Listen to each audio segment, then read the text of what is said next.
Sam maliza na dakika moja. Yeah, so that we can progress. Thanks. Yeah. I'm just finishing. On the other side, where the scanners are used, every vote is tied to an address. So if someone walks in and an address is having more than the required number, then there's a problem. Then an investigation is carried out. Number two, in a polling station, Justice, you've done that before. There are cameras all over that are looking out for suspicious activities. It is not just that we are walking in and out. There are cameras all over. They are looking out for suspicious. In fact, electoral officials are on it. So those are the eyes on the ground for security purposes and for the integrity of the voting exercise. Thank you. Thank you very much, Sam. In fact, I want to emphasize this, Justice. I'm a believer in structured conversations, meaning that we want to build on some things that are emerging here. One thing that's emerging here clearly is that Sam and at least Anthony have a candid level of information on the voting system and the advancements that we've made. I would like to invite Sam and Anthony one of these days to be just our panelists to ongea kuhusu election in terms of just scaling the discussion from today. Maybe the next time we talk again, maybe 1 week from today, again, we bring those people as people who can tell us the ins and outs and some of the advancements, and Sam is speaking very eloquently. So to finish that part of the discussion, I think that the problem is that justice is stuck with this system. Computer is better than manual.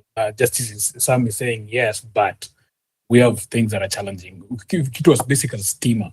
Hakuna huko some places you've seen some of the polling stations are still mud houses. So if the house itself that people are voting in is still some structured building, how then do you expect there will be a scanner there high level to associate your ID with your identities all the way to your address? So I can see that this discrepancy there. So I see that discussion is one that we can put a bow on. I had Anthony next, then Abdullah. But then when you come to the mic, I'll give preference to the people who raise their hand. So if you come and you have something you want to say quickly, raise your hand. Otherwise, I'll just assume that you're here to talk when opportunity presents. So we'll have Anthony. Is he on the mic? I think he has dropped. In that case, then let's go with Abdullah. And then we'll go to Weston and then Osogo. Then we'll give the other people on the mic. Abdullah, please. Okay, thank you. I'll be and please kumbusha watu kwamba kuna namba hapo juu ya mchungaji kuchukua sadaka. I'm taking offering. Is it up there? Or just nitaweka baadaye. Okay, sawa. Kama haijawekwa is because kuna mtu ananifinyilia. By the way, Abdullah is my disciple. That's the only time I intervened because he's a good boy. Oh dear Lord. Huyu jamaa sijui amekunywa nini leo. Amekunywa divai ya kanisa. Abdullah, ongea. Okay, thank you. Nimekuja nikapata discussion iko katikati, but what I wanted to talk about is about agents. I did not vote in 2020. I was a registered voter, but I was someone's agent in 2022. So one discussion that you people are not discussing, I don't know whether you discussed when I was not in, is that elections in Kenya are counted manually. Unaenda unaweka kwa Kimskit, lakini ikifika pale kwa debe jioni inakuwa counted manually. So agents are very important. It is impossible to win an election without an agent because the PO in that polling station can be also compromised. He can have a side. So you are going to count the votes ukiwa na agent hapo, all agents. And the reason why is this: you are the same people who are going to decide which vote is going to be ile inaharibika ama ile ina make it. So you are the same people, they are counted manually. Hapo inaandikwa na inapigwa picha na hata nyinyi mnapiga picha. So it is impossible to win an election in Kenya without an agent. I understand it is IEBC work to do it, but you cannot win it. I will give you an example. So when I was there, we realized that there are a lot of spoiled votes. So the PO decided that. Yenye imepita tu kidogo, unajua kuna mtu anapiga lakini hata haijapita lakini iko karibu. Normally it is spoiled. We decided that, okay, we have already decided that we know that this person wanted to vote for someone. You are now the one who are making decisions there. Then what happened is, there is a candidate that is preferred by that PO. So yake inapita lakini ya ule haipiti. So I had to interject and talk and said, no, these things cannot continue this way. So I'm just giving an example that you need someone in the polling station because counting of votes is manual. It is manual, totally manual. Mkishamalizana hiyo maneno ya sijui kimskit sijui nini na hizo kamera mnasema ziko huko kwa Ushago kuna hizo kamera. Mimi sikuona kamera yote, kamera ilikuwa ni sisi. So the thing is, counting of votes is manual. The other thing that I want to do is that we have a lot of people who come there, they cannot read and write. It is the agent work. It is not the IEBC people. It is the agent's work to realize that these persons want to vote for who. If you are not there, utasema tu mimi nataka kuvotia Maraga, okay, Maraga, mimi nataka William Ruto. So we need to be very serious on that. I have some other question, but that one will come later after this discussion. That is the only thing I wanted to say. Thank you, Abdullah. And for those who are regulars on the speaker list on X Spaces, please be like Abdullah. Kuja top points zako 3-4, alafu unaacha opportunity watu wengine waongee. Empara funga mic please. Empara funga mic. Nitakupatia opportunity kuongea in a second. Inua mkono uingize kwa line hapa hivi kwa sababu napatia preference watu wenye mkono. Utapata 2 chance in a second. Western, I want to broaden this discussion kidogo away from the booth. Niseme niingize a kind of warmth here ya kwamba part of the problem is hata sisi wenyewe tujitrust, na nilikuwa nimesema hivyo when I first submitted when I was a panelist, that Western, the problem is that even Kenyans don't trust themselves. So within even this group right here, if let's say we had a go round ama tunafanya kitu ya kujiinua kuimarisha mambo ya mapato, utapata kwamba sisi wenyewe tunaanza kuleta shida tu wenyewe kwa wenyewe. Western, could you speak to that as a point towards just a moral decay that's within the Kenyan populace? Western, please. Mjadala, I couldn't agree with you any better. But our society is morally wanting. And you can't do much because if you see a society where things work, what it tells you that trust levels are very high in that society, very, very high. There's less spending on lawyers. If you can agree with someone, they'll do what they are promising to do. If you come together, you form a circle, people are not there to shortchange others. If you get into a vehicle from here to Rongai, you know that's the price. You not reach somewhere midway and then the bus conductor tells you, no. I didn't say that. This is 50 bob. That just tells you, there's trust deficit in Kenya, just across the board. And you see it manifested in elections and those kind of things. So elections, contested elections, are a manifestation of a bigger problem.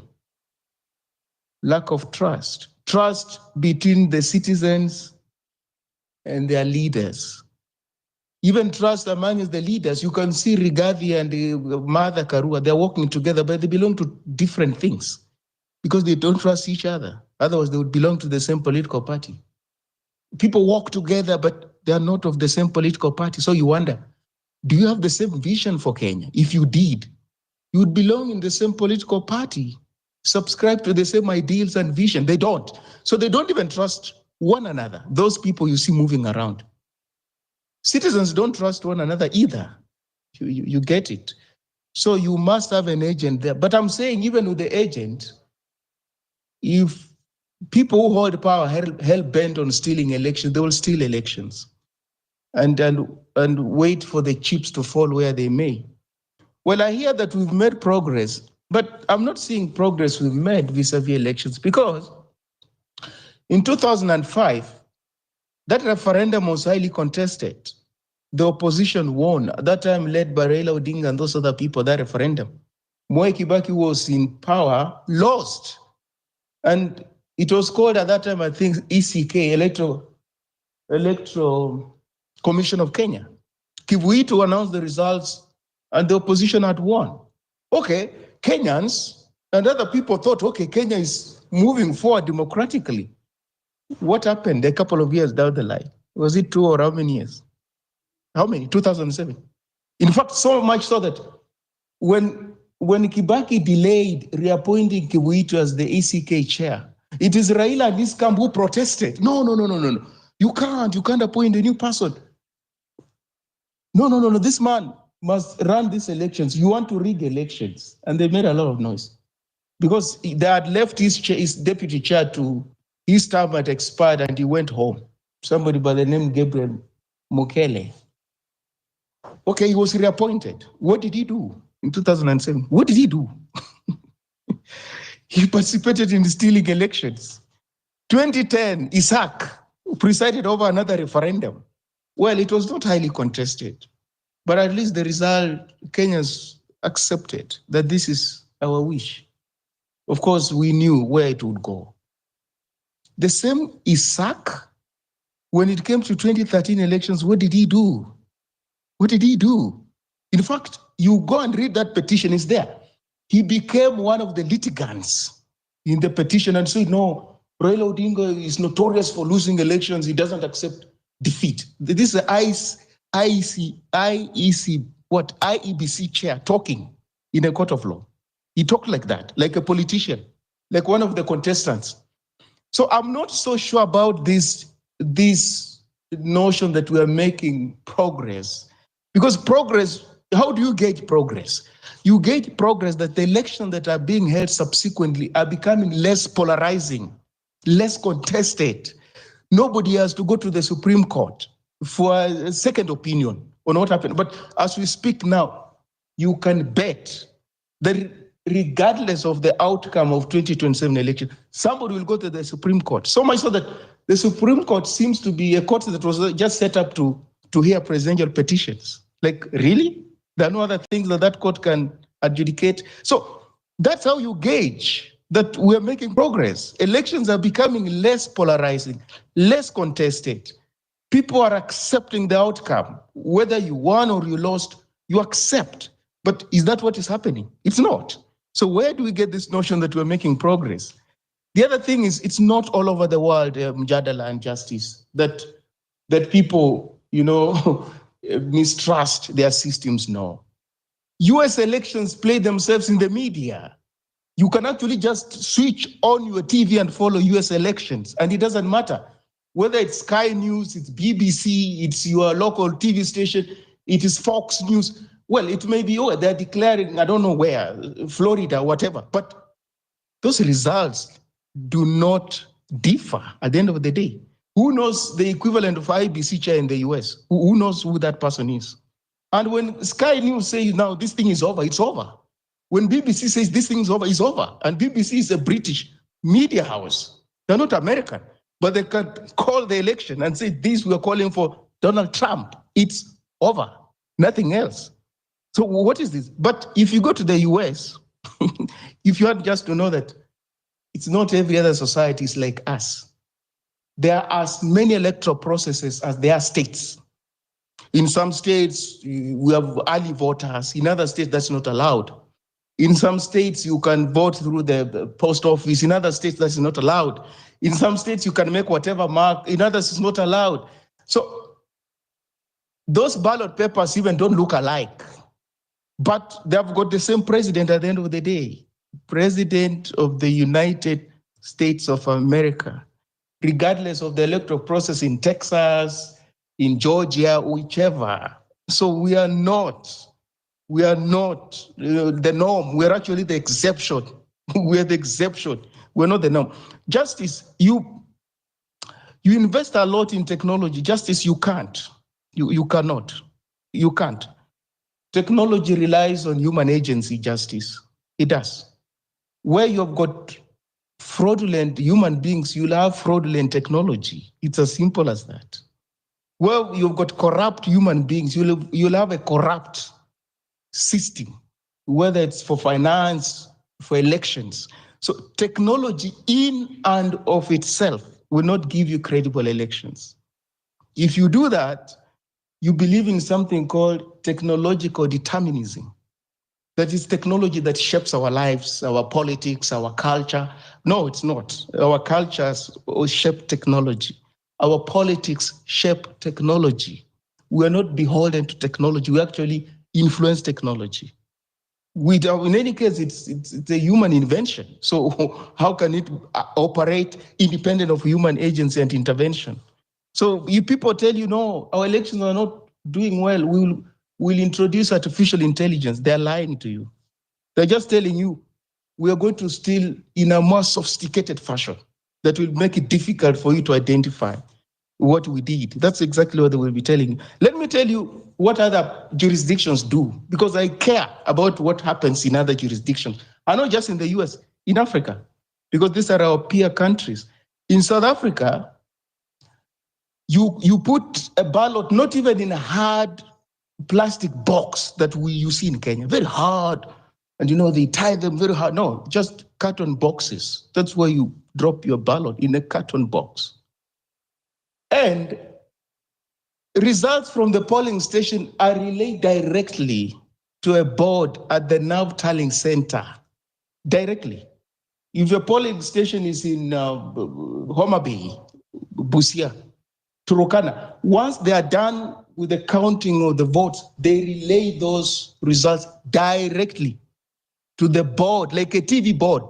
And then you don't do anything. Everybody else sees how those figures come in. Nobody to announce. We're not doing that. How can you say our elections are transparent when elections have to be verified at the Bomas of Kenya, wherever? Somebody has to carry, I don't know which form, and we come up with so many forms. The more tedious a process is, justice and mjadala, just in life, look at it like this. The more tedious, demanding, involving a process is, the more opaque it is. Transparent processes are very simple, very simple. Don't listen to these things about a watermark. I don't know, there's a watermark here, there's a serial number here. I don't know form, I don't know what A, B, B, B. Those things, that laborious red tape process does not guarantee a credible election. It only tells you that the process is so opaque. That's what it is.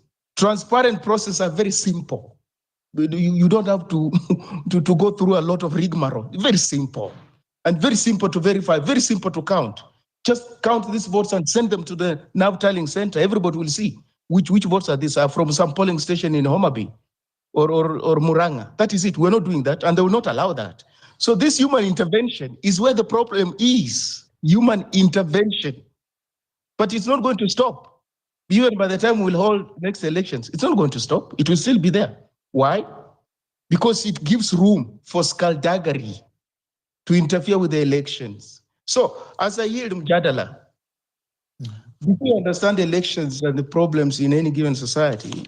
Because I see here people who are into normative politics. I like that. I also am into normative politics, politics of values, of rule of law, of constitutionalism. That's normative politics. But, you know what we're reminded, Justice and Mjadala? Mm-hmm. Power is the ultimate aphrodisiac. Aphrodisiac. Who says that? Henry Kissinger. One of America's foremost foreign policy, guru. He toppled governments and did all sorts of things. Talked about democracy, but he had no room for democracy. So power, where does the president, what have you? Those people are driven by power. It's just power. They can quote the constitution for you, what IEBC, Act of Parliament, this. But when it comes to implementing those things, if it means they implement those things and lose power, they would rather abrogate the constitution and stay in power. That's usually what happens. And it's not just in Kenya, it's in many parts of the continent. I yield. Mjadala, please. Asante Mjadala, sana, please indulge me just a second, because if ngoja kidogo, let me orient the room kidogo, ndakupatia tu. Ni wewe unakuja next, because I felt like you'd have a response to Western kidogo kabla tuendelee. Asanteni sana. Leon, uko hapo kweli? Leon, Yeah.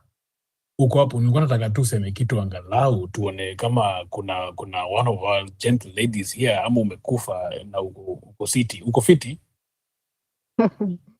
Mi niko fiti na wasikiza tu hizo stori za Okay, sio DCI wote. anatumia simu yako sahi. Hapana. Hauja Ni kujiwa corona na yao. Forester. Hiyo ni poa. So nataka kuchomoka kidogo. I want you to hold the space for me a little bit. We have Osogo, Emperor, Anthony, Abdullah, and Sam in that order. For now, let's give Sam a priority here to respond to Western Kiasi, alafu hiyo ndo order. Tuko na Osogo, Emperor, Anthony na Abdullah. Sam, hebu sema yako moja hapo mbili, kwa sababu nijua kwamba utarespond to hiyo story ya progress kidogo. Yeah, I just wanted to remind Western that in the presidential petition 2022, the petitioners were uncomfortable with some polling stations. They thought that the results were not reflective of what happened. That was Nandi County, Kericho, Mombasa, I think in Nandi, Nyandarua or something like that. There were a total of, is it 14 or 15? And then there was a recount. And there was no significant differences between what was reported and what was actually in the ballot boxes. So that is a step forward. An election has to be verifiable, and that is a step forward. That's why I'm saying we have significantly made steps. We are not where we were 2017 going backwards. Thank you, Jadala. Shukran. Asante for clarifying that. Osogo, and then Leol tunishikia. Leol, Justice, Mjadala, thank you for this opportunity. Mimi naamini we create a crisis, na tunajua hawa politicians wanakuwa waki-create crisis, then wanaanza ku-complain. Kama IEBC, wanakuwa waki-create crisis in that vile voting inafanyika, hata vile watu wanakuwa wakienda waki-influenciwa kwa line, ni kitu tunajua ifai kuwa inafanyika. It's wrong. So, the same people walipigia Ruto kura, sahi wana complain Ruto anaweza iba. So they know something happens, which inaonyesha tu kitu itafanyika hata ile na kama. The same people that walipigia Ruto kura na wakaenda kucelebrate wakijua Ruto ameshinda. Fair and square. Sahi wana complain Ruto anaweza iba. How is that? Tumeshakubaliani mediocrity in a way, tunakuwa tukisema KMS zimezima, when ule mtu wako na M-Pesa huko interior, simu yake izimagi ya kufanya kazi ya M-Pesa. Who is more, nani more rich? Ni government ama ni mtu M-Pesa? KMS hakuna KMS zima. Hii inakuanga ni gava inafanya. Elections inaweza kuwa very simple. Wanunue kitu kama tablets, very cheap tablets. Ukiingia pale unaona picha ya ule mtu unataka, kama uko za county, every county uko. Inakuwa hiyo page inakuwa hiyo hawa unataka kuvotia. You just go and press what you want. Inaenda direct kwa major tallying center and the story is finished. But why do they make it hard? Because wanajua ikiwa hivyo transparent, they'll fail. Thank you. Thank you, Sogo, Emperor, Anthony, and then Sam. Thank you. Is it my turn, Leol? Yes. Yeah. Okay, thank you very much. According to me, with you know what I know, or rather your fingerprints, when they are taken during registration, they are put in a memory card, Koyo KIMS kit. So it's just for identification. Haifanyi kitu ingine. So that is number one. Two, we have a lot of, there's a plan, to rig elections in 2027. And the plan is always, wanasema ati ukitaka kuiba, when you want to steal food, you steal it while it's still in the farm, not in the store. In the store, it's already calculated. So if you want to steal it, you steal it while still in the farm. So we have these issues of ghost polling stations. Then you have goons interrupting and disrupting the process of voting. We have so many things that happen on ground. So if we continue the way we are continuing, definitely the ruling class will continue ruling. So not unless we come up with stringent plans and ideas, we shall still, Kasongo might continue ruling this country. So in my own view, I think we should come up with plans. And remember, even in her judgment, the Chief Justice put it clear and very clear that the total number of votes casted or cast for the governor, for governors, all the governors in this country, compared to the total number of votes cast for the president are more than those of the governors, all the 47 governors in this country. So if the president is voted by people in the prisons, I think diaspora, that they only vote for the president. So if you're not going to be very keen, votes will come from somewhere else.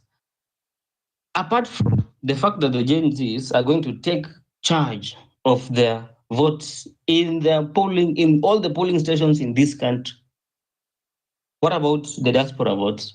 What about the votes that come from elsewhere? I don't know, prisons. I don't know where else. I think there are at least more than two places or two entities or two sets of persons who only vote for the president.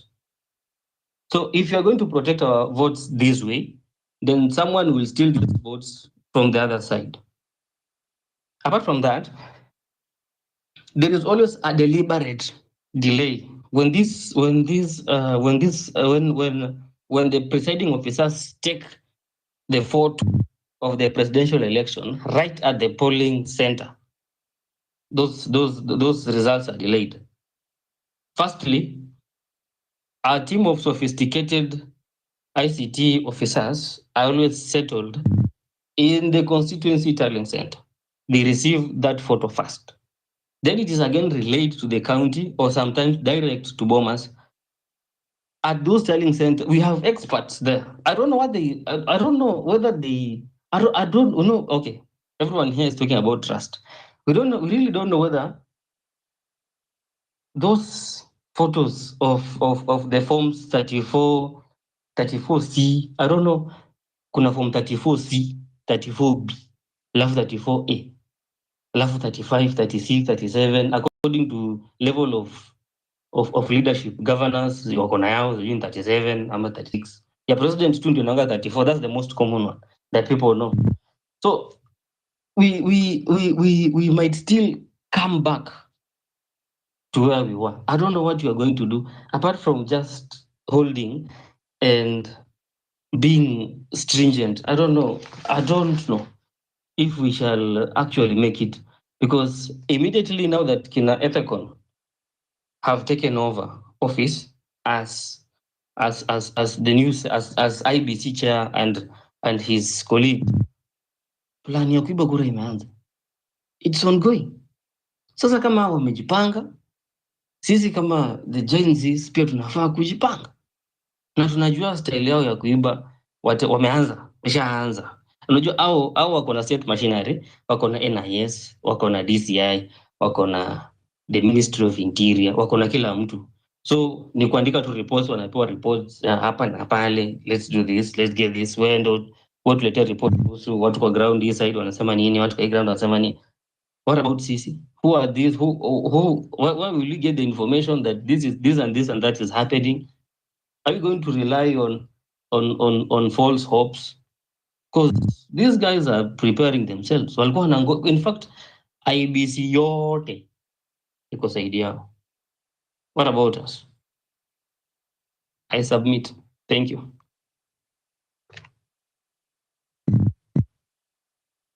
Thank you.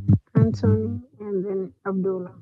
I think it was After Abdullah, then Abdullah, me. Academia. Abdullah, then me. Okay, then Abdullah, then Okay, Academia. thank you. Thank you so much. So, I'm still on the agency.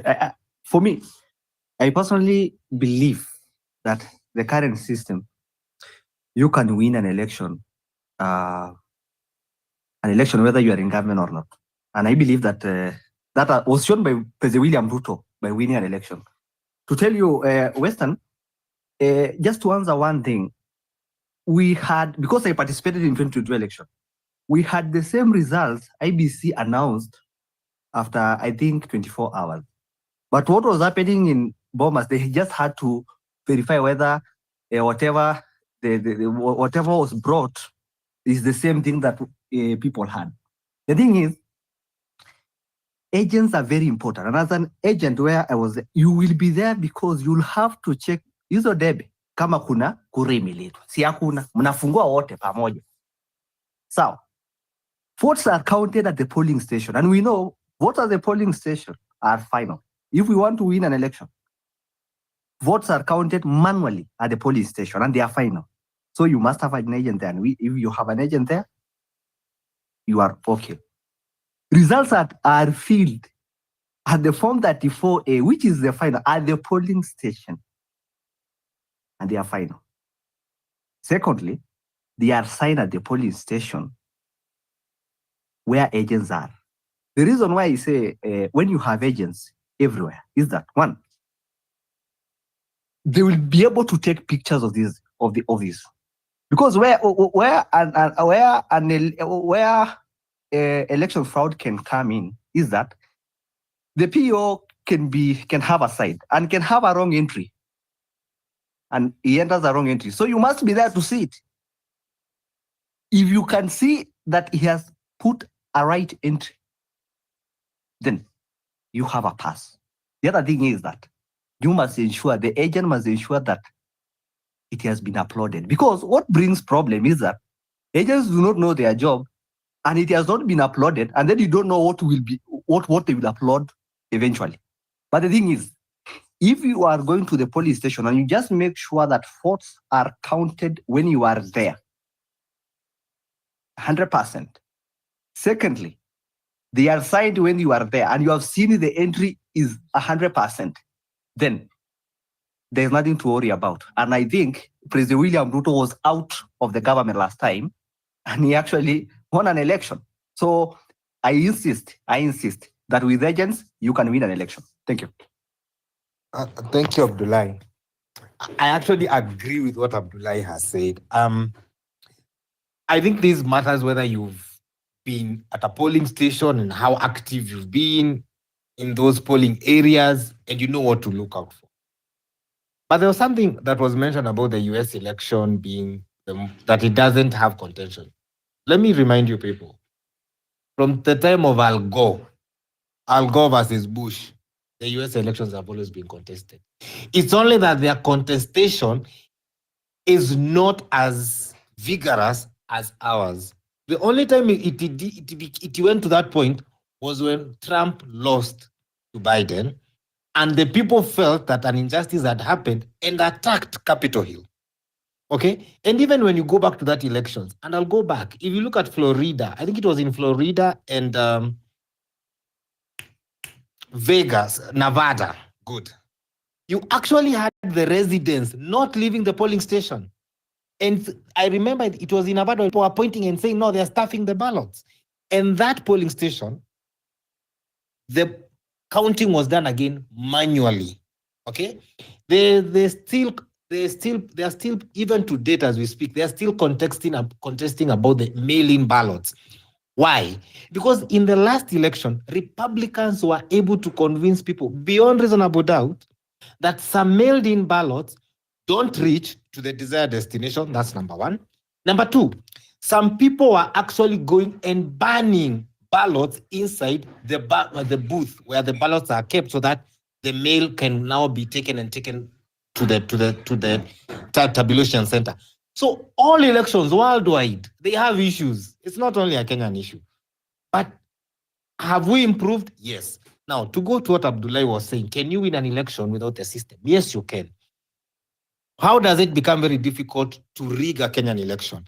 It's because for you to rig your candidate, you must rig for him MCAs, you must rig for him women reps, you must rig for him MPs, governors, senators, and the whole shebang. Okay? Because if you don't do that, then as we come up, you have to answer a question. So how did you win in Nyanza, yet my candidate, I have more votes than you. I have more representatives than you. Okay? So that is what Ruto figured out. And that is why Ruto, during the last campaign, he showed people the importance of going deep down to the village. Okay? Because he knew UDA has to come. It has to be, for him, he was trying to make it too big to rig, which is what we need to replicate in this January 2027 election. That whoever we choose to back, the candidates we choose to back, it must be too big for you to even want to contest it. Okay? Now, there's something coming up called delimitation of boundaries. And you're going to hear the noise that is going to be around that. Why? Because once we do the delimitations, when we were doing the 2010 constitution, and I think Weston has a better meaning of this, there was the argument of Raila Odinga was saying we go by geographical size. Kibaki side was saying we go by population. And they decided to go by population. Now, once you do the going by the population, that's why you hear people saying, oh, Murima people are favored. It's because you find, particularly in Mount Kenya region, we have small areas, and I'll give you an example. Here we always have constituencies now being divided. Okay, like let me give you an example. Let's say Kirinyaga Central. The delimitation happens when you say, when you get to this number of voters, that constituency has to be divided into two. Okay, so one MP and another MP. It is what happened in where Rigathi Gachagua was Madera. Madera was divided into two. Here is where now problems come in. And this is where people now, political parties now start differing. Because you'll find when this delimitation happens, and I'm hearing a discussion about skipping it, because IEBC is saying it requires a lot of money to do because the census has to be done first, then we go down to the delimitations. Once we delimitate those constituencies, certain areas will receive more constituencies. Okay? And for you to win and to control parliament and senate, you need those MPs and you need those senators. So how the delimitation of constituencies, of boundaries will happen will determine to a great extent 2027 elections, because it gives the people now who will be running for the presidential vote, it gives them the roadmap on where they should focus more on, which zone is vote rich. Okay? So this is what I think the opposition has figured out, and maybe this is what maybe Rigathi Gachagua has figured out. Okay, that when delimitation occurs, I'll end up with more regions on my block. Okay, and that is why there's a lot of talk of can we skip delimitation because of time constraints, and we have to meet the constitutional threshold that by this time we have to have done A, B, C, and D. We're already saying we are behind because delimitation was supposed to happen, I think, 1 year ago, and it didn't. So those are the things we need to be looking out for, and people need to demand that if delimitation should happen, it must happen. We are not in a hurry, but we have to do it right.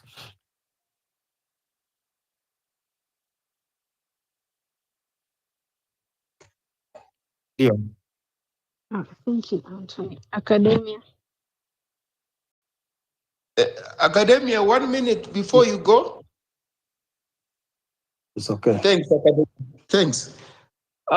Justice, I'm the one who talked about the US. Thanks, Academia. I didn't say they are not contested elections. If if I had said that, I would not have ended by quoting Henry Kissinger about power being the ultimate aphrodisiac.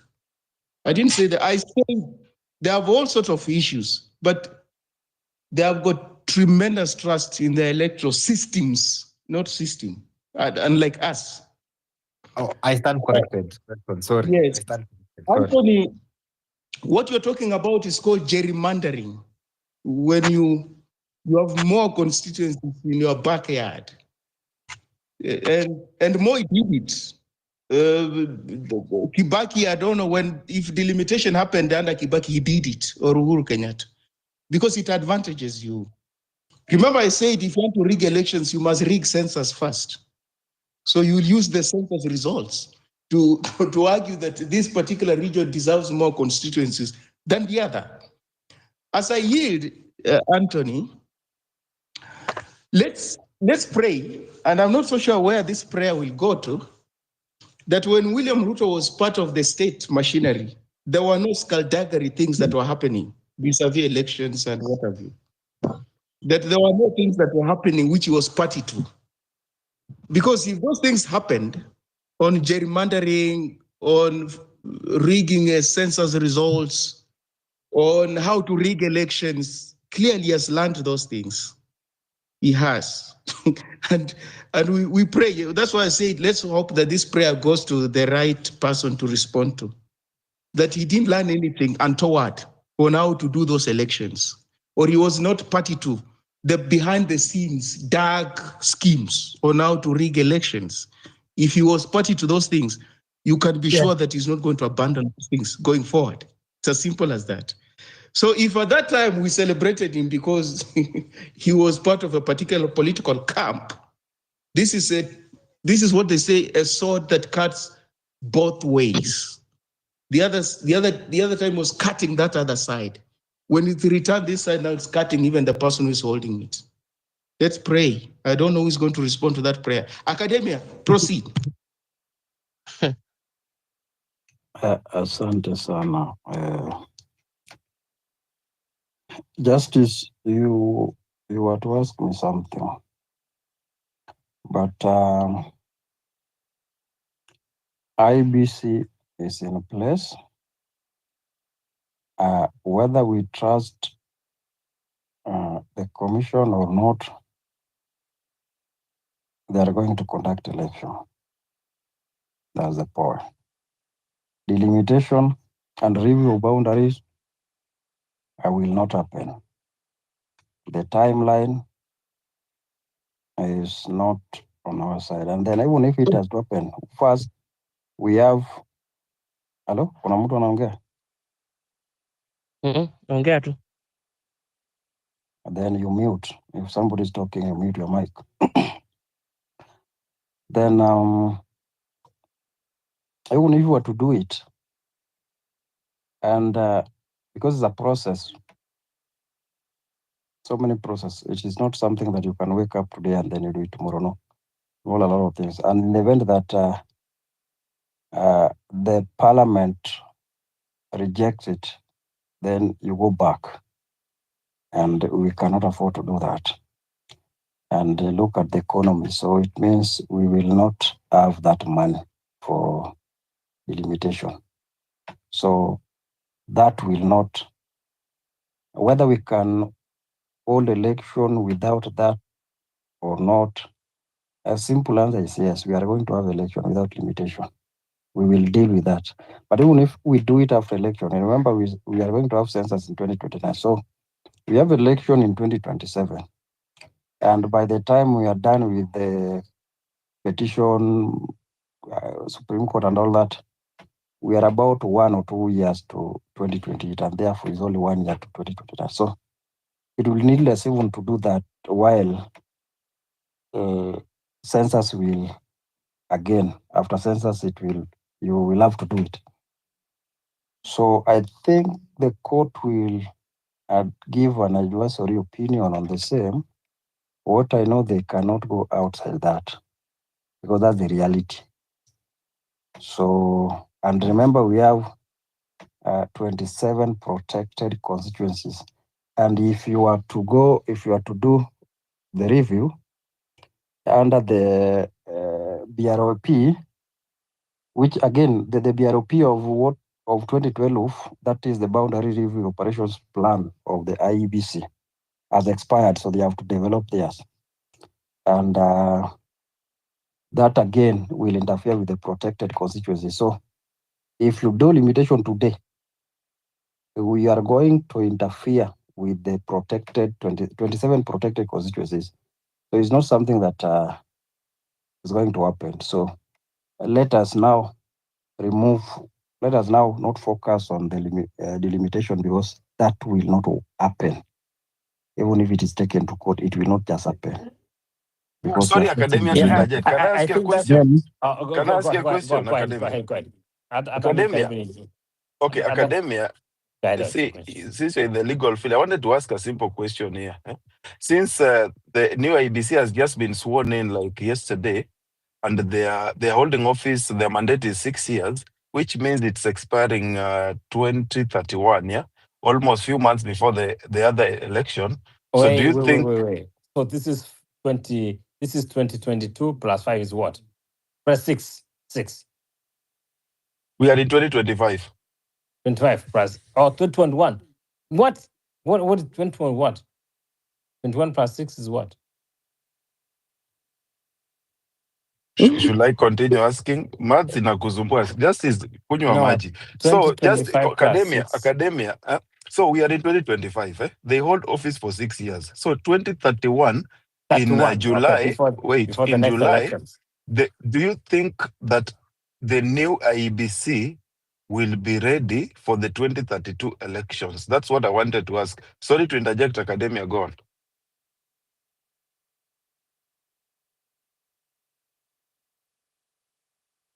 Yeah, that's a tricky question, by the way. Because if you're talking about then the next elections is that is hello? That one. Oh. Yes. Go ahead, Academia. I'm saying that is not even a legal question. It's just an open that people can discuss. Yes. One, the law is that they serve 6 years non-renewable. That is one. So they will have they cannot. Two, we will have a new IEBC in place. But you see, things to do with the IEBC and that there are more political questions around it than legal, because we will have to do election, but whether we will have we will have to do election. Election we cannot postpone unless you can move to court and the Supreme Court can decide otherwise. What I know, we will still have to have that election. So we will not postpone. They will do the same thing that they have done this year. Immediately, they will have a panel very quick and all that within 90 days. Things are being done, and therefore we have a new IEBC. So what these people will do is to ensure that things are in order in such a way that if they leave the office, because we've had a long time before we have the commission. So by the time these people will leave, I think it will not have a huge, maybe a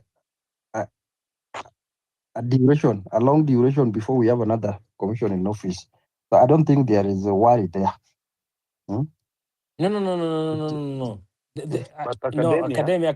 They should have been in office for 2 years before election. No, 2 years. 2 years before election is not law. That is a recommendation. So there is no specific provision mandating them to be in 2 years before election. That was just a recommendation. 6 years. No, we're talking about the 6 years. The 6 years.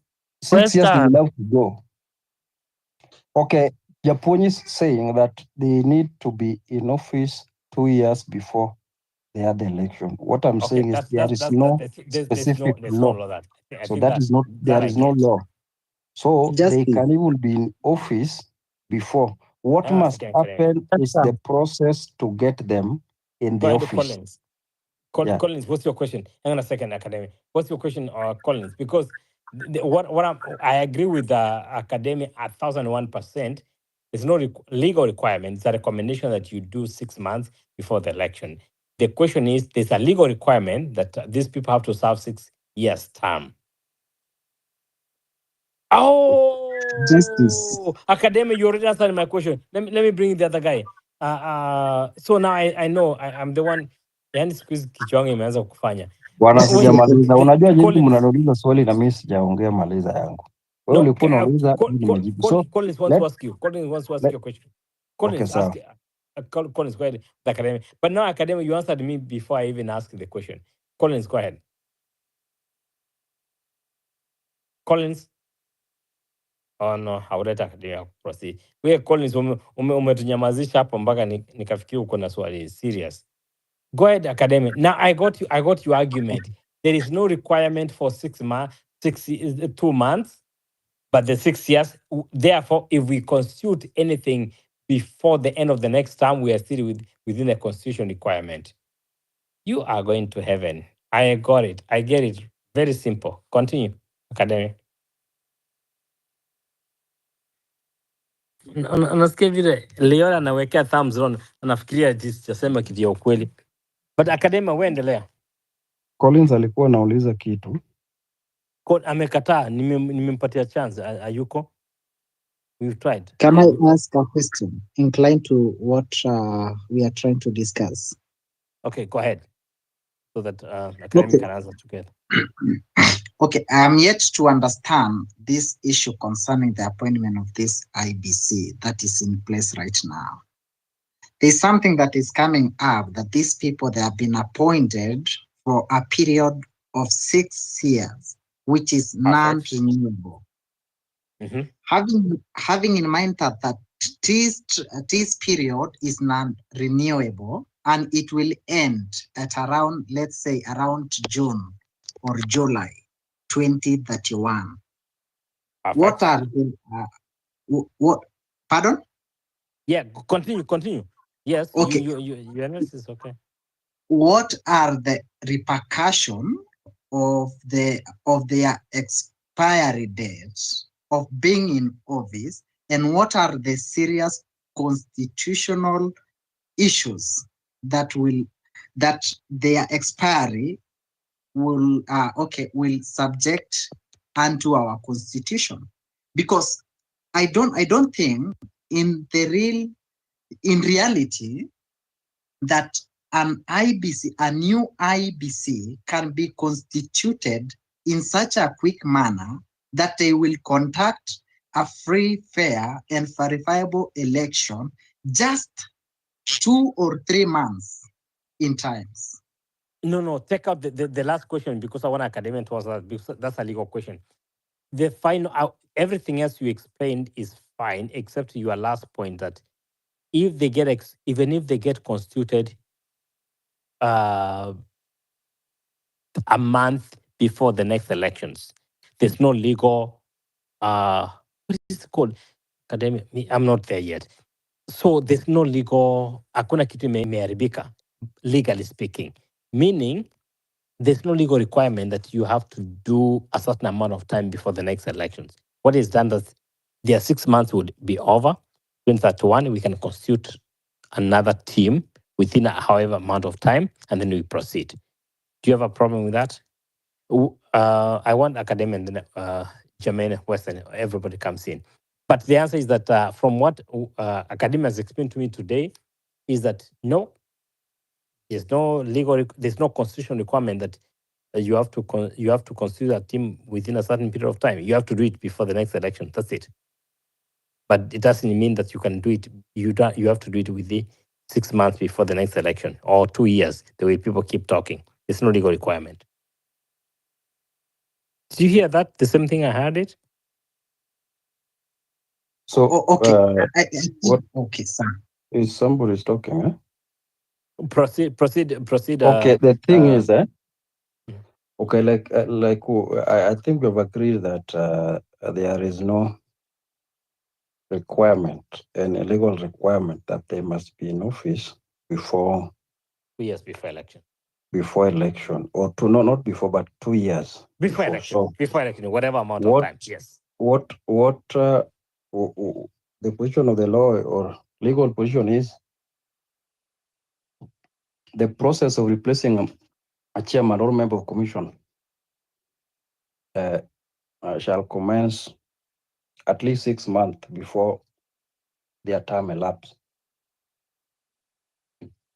So in other words, by the time 2026 2031 or 2031. So 6 months to the end of their term, we need to initiate the process of getting new commissions in place. So that is by law. So any other thing is not correct. So I think that is Okay. What if in case, because I can see that the time that will elapse, their time in office will elapse, because I can see it raises a lot of constitutional questions, and it may create what we call a constitutional crisis. Why am I saying so? This is because, okay, what are the repercussions just in case it happen that these people, their time elapses, and some people decide to go to court, maybe for what has been happening in between the time this IBC was to be reconstituted. Several cases had been filed in a court of law. And so I wanted to get the repercussion of it, now that we have to bear in mind that maybe some of the people may decide to put a petition in a court of law, trying to prevent them from taking from being sworn or from being nominated, because we have to look at the at both sides of the coin. I get your point. I get your point. You can do it quickly, then we bring in Western and then Jermaine. Because what Idris is asking, you answered it before, but I'm okay. You can go over it that way, because I think you answered it because there's no vacuum there. There's no vacuum at all. So that is hypothetical, and we maybe let's say that is a hypothesis. One, no, even if it's you go to court, just wait. Go ahead. You go to court. See, court is a court of law, not rumors. So when you move to court, you have to demonstrate the provisions or article that had been contravened. So the procedure to have the chairperson of the IBC and other 6 commissioners in place, it is well stipulated in law. From first, second, third, to the point where they have been approved by the approval by the parliament, then and all that, they will take office and all that. So that is the procedure is there. That is in law. So you only go to court to seek redress where there is violation or in the process. That is what you go for court. So you cannot go to court to ask court to interpret for you why these people have been appointed into the office just a year to election. You can't do that. You have to demonstrate the provision or which part of law has been contravened in the process of having these people in office. That is Academia, the. I think you got me wrong. I think you got me wrong. Okay. No. Dr. Idris, what again, so that we can have other people come in and you can come later, because I know their hands up, everything. What Wakili is explaining ni kwamba this based if elections were, if the guys were sworn in today for a 6-year term, itaisha, this is 2025 plus 6 is 2031, sindio? Sindio? It's 2031. Sasa after that, nasema you can start instituting a new team 6 months prior to the expiry, sindio? So itaanza maybe in January of 2021. Au wakitoka already tuko na a team. Lakini the only legal requirement ni kwamba hawa watoke after 6 years. But there's no legal requirement inasema we need to have an IBC team a certain amount of time before the next elections. But there's a recommendation by the curricular code that inasema, the curricular team inasema, let's have a team 2 years before for preparation and everything. So legally speaking, there's no violation at all. So where are you finding an issue? I think he answered your question on that. That there's nothing wrong with these people. Are we together? Maybe just give him that. Maybe is not. Maybe this question we did not get well, so you can just repeat, and we see. Okay. Well, we did not. Yeah, it can go further when you bring someone else because I'm yeah, Idris, Dr. Go ahead. Okay. One thing. Okay, I think you understood some parts of the question, but to a certain extent, I'm not satisfied with the answers that you given unto us. So what I was trying to inquire, maybe the expiry date of these newly appointed IEBC officials, because we all know that they have been appointed to be in service for a period of 6 years, which is non-renewable. And bearing in mind, use the word because now you are becoming critical to us. So use the word for maximum of 6 years because the word maximum has a meaning. Okay, yeah, a maximum of 6 years. Perfect. And now that after that 6 years elapses, I know the country has to prepare to look for the new IEBC. And now that in that process of recruiting a new IEBC, some people may decide to go to court. Maybe there's a disagreement on how these officials or on how these people were picked. Are there any constitutional crisis that we are anticipating? No, Doctor, no. Go back to the people who are going to IBC. They are going to court for what? Okay, maybe okay. Let me use the previous issues. For example, the issue of the opposition. For example, because we have been having an issue of was it Molu or who? Someone whom Kalonzo was pushing. Teacher Bonya may explain, Doctor, listen to this, please. Because I want to see the person who is going to court, and that might be Leol. I'm explaining kwamba you can institute the recruiting of the next IBC 6 months before their term ends. Sindio? Yeah, sure. Yes, and then their term ends in 2025. 6 plan now is what? 620. Whatever that time. 2031. 31 around your whatever time. So my question is, the person going to court is going to court for what? That's what I'm confused about. Okay. Wacha niongee Kiswahili, maybe utanielewa. It's fine. Yeah. Okay. Nilikuwa nachukulia kama unajua Kisii pia uongezea hapo because I understand Kisii better. But okay. Proceed. Nilikuwa nauliza, kumekuwa na migogoro ama tofauti baina ya opposition na serikali, jinsi ambavyo hao watu wameteuliwa.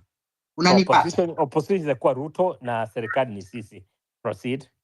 Yeah, so nilikuwa nauliza iwapo hiyo tofauti ichokelezee, and then in the process the court inachukua a lot of time in analyzing the petitions which had been put in court. Maybe the way these people had been picked, they are not satisfied. How are we going to handle that case or that matter? Doc, satisfied with what? Because unajua the only issue you are trying to raise is about timeline. Let me answer him. Go ahead, academia. Academia. Because I really want to understand what actually is asking. They are appointed for a period of 6 years. You cannot reappoint them. Now, that is by law. What must happen if they exceed that 6 months to the expiry of their term? We shall commence the process of getting the chairperson and 6 other commissioners, so that by the time they are out of the office, the process is going on. You get the point? Now, the process of getting chairperson and other 6 members of commission or commissioners. Those 6 commissioners. The procedure is in law. So you cannot do what you wish. It is from step by step, step by step. So if you move to court on the basis of those, on the basis of appointing them, you have to go to court to demonstrate which provision or which step in the law that they have violated in the process of getting those the commission in office, because the process of getting them is stipulated in law. You don't reinvent yours, it is already there. So your work is to follow what the law says. That is it. So you are going to court to demand that there's a step or there's a provision that has been violated. So, but you cannot go to court to say the person appointed I don't like. You can't go to court to say that unless you demonstrate to the extent to which kind of this person.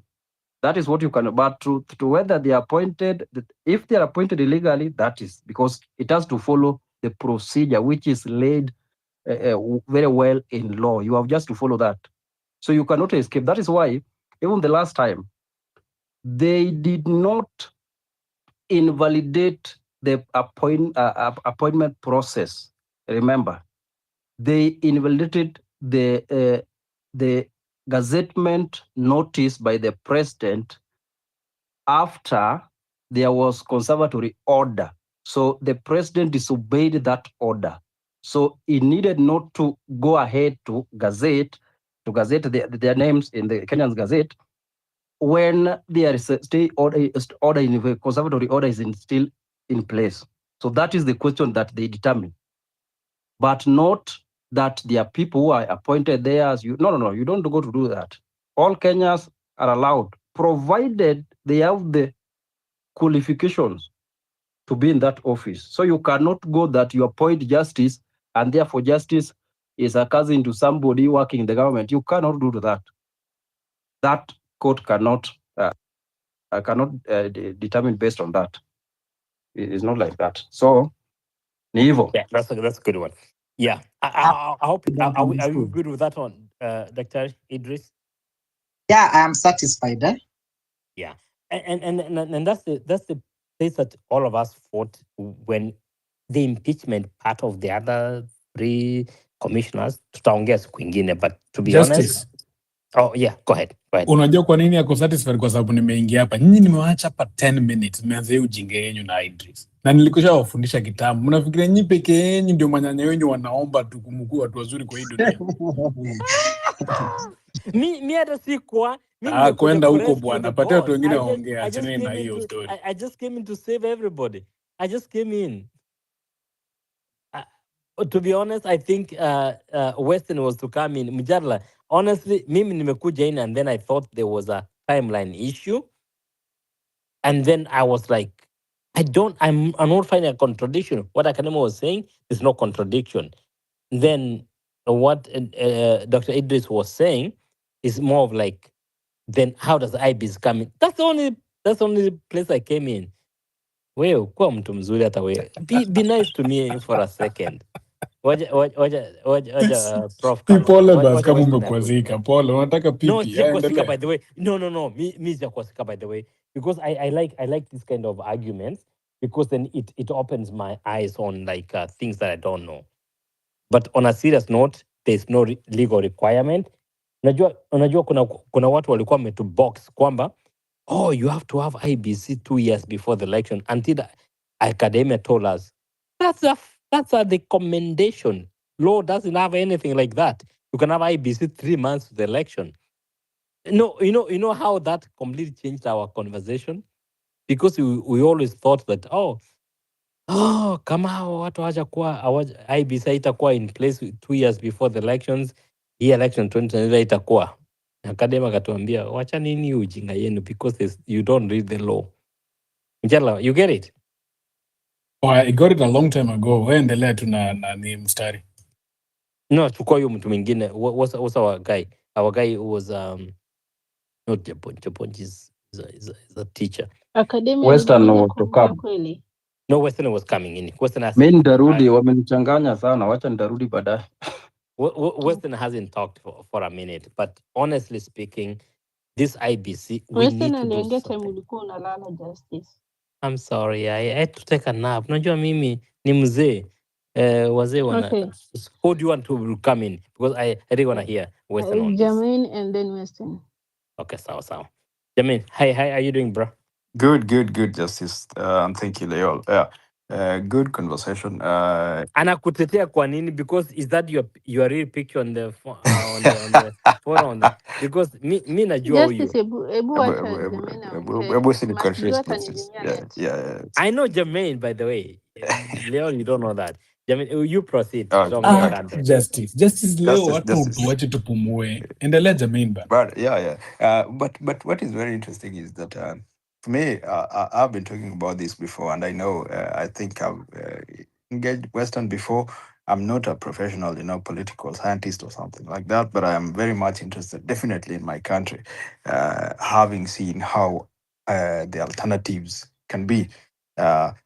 When we look at our voting systems, especially I got in when we were talking about political agents in the election or the electoral process, especially during the voting day and the counting and the all the rest. And that thing is it's something that definitely can be eliminated if something else had to be changed. I don't know if it is in the constitution. Yeah, all you guys who are much involved in how the law works definitely can get into that, because I have seen a voting systems whereby you get into a voting room, and then the voting papers is like the mamamboga stalls. Literally, yeah, they are so much into colors and colors for a specific purpose, because they want people to be able to identify their political parties and symbols, definitely. And there is no nomination system, so you don't have to nominate somebody. No, you have to know who you are voting for, not because this person have gone through nomination system by from their own political party and made up to the top, election day, or campaign for their own election party. So every party doesn't come up with their top candidates. Every party comes up with their candidates, and this thing, I think, strengthens what political parties stand for. Because what happens when that thing is not there is that political parties, they hang on individual interests. That is why from 2007 we have seen Raila being on the opposition part and joined finally the head, the main, the government. Raila has been in the government for most of the time, literally speaking, and that has a lot of it plays a lot of role in how the main grassroots election systems work. We do not vote for specific. I'm sure the common mwananchi does not vote for that person. It is the people who went, they're called the agents, or I think there is something called who are those people who go? They are the members of a political party who go and vote, and they nominate a chief candidate. I think that is what makes elections in the upper part very, very diffuse. Then definitely I stand to be corrected. But yeah, they hang on an individual, a specific individual who is capable, has more money, has more capital, has more, can sway votes. It is easier to convince people to be a top candidate, and then the rest is history, definitely. So I think that election, that election system is definitely a bit porous, as somebody explained, easy to penetrate. Wait, Jermaine. Hang in there with us. I've just checked in with Leo. I'm so shocked that Hakujui and never had a session with you. I'm even disappointed. But anyway, hang in there with us first. I want to bring in Western, and then guys, we're gonna make sure everybody speaks. So Western, please come in, but Jermaine, please don't go. because I have a few questions for you on your position. Okay, but I wanted to say something, Justice, just on the. Okay. There was just something that you mentioned, and I want to. Yeah. Do that. Yeah, the I'm part okay. whereby you mentioned the old the counting system of how KCPE used to work. That thing was the kind of zeroing in. yes, Remember? exactly. Yes. I think that thing should be what should be working for us. What I wanted to come Easy. up to is actually that, because once you cross the name and then you just roll the thing on a machine, then it pops the name, and that and it puts an digit to a specific person, and at the end of the day, there is no voting, counting, lifting the votes, and all that thing, and it is a very simple counting system. So that is where I was heading to when I said that. It is not because I want all the other thing, but it's because just that when you come to the mechanical part of it or the administrative part of it, just vote once it's done. Just roll the thing in a machine, and the machine puts the name on the other side of the and that is a very simple system, way simple than anything else that we are trying to invest in by the IEBC. That caught my attention when you said it. I know because you know how this works. I'll bring you Western. I love of course he has probably is very strong submission, but akubali kwamba kuna governor ametolewa Northeastern, I think was Garissa, alafu akasema he give a tender to someone else because their offer was expensive than the previous one, and he believed that the one that's more expensive is better. Jesus Christ. Anyway, Weston, come in. You submit because we really have to change something in this coming election. Weston. Justice, we overplayed the law. That's one of our enduring blind spots in Kenya. Our political discourse, the way we read our problems and challenges, it's like the law is the panacea, but it's not, because you can tell that the people who are wielding power have no regard for the rule of law. So invoking the law doesn't help your cause, but we do it a lot in Kenya. You listen to what academia told you. Those individuals were gazetted regardless. What does that tell you? It tells you one thing, Justice. If you have not been keen, where you stay in your jurisdiction and around the world, when there's a clash between the law and politics, politics wins any day, hands down, any day. The other day, Trump was asked, but your intelligence chief told you that Iran does not have a nuclear capability that could pose a threat to Israel or you or whoever. What did he say? Do you remember his answer? I've got other sources. So which are these other sources? This is head of your intelligence. Go back into history. What did George Bush do when the International Atomic Agency officials went to Iran to see whether Saddam had weapons of mass destruction? He went ahead regardless. He dismissed them, It tells you that the law is good, how to behave, there's a framework.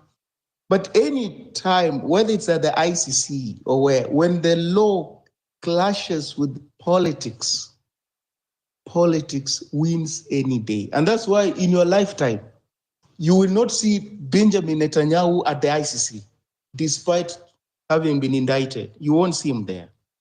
You will not see Vladimir Putin at the ICC, despite having been indicted. You won't see it, not in your lifetime. You will not see it happening. Because in that case, politics wins.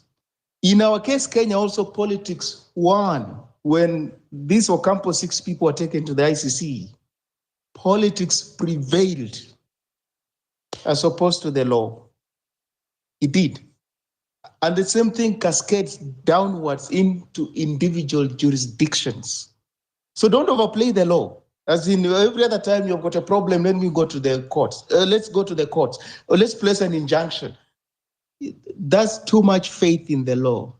While you're oblivious of what politics does, not just in Kenya, but across the world, even in the so-called established democracies. When push comes to shove, they dispense with the law and do what they think is pragmatic and should be done.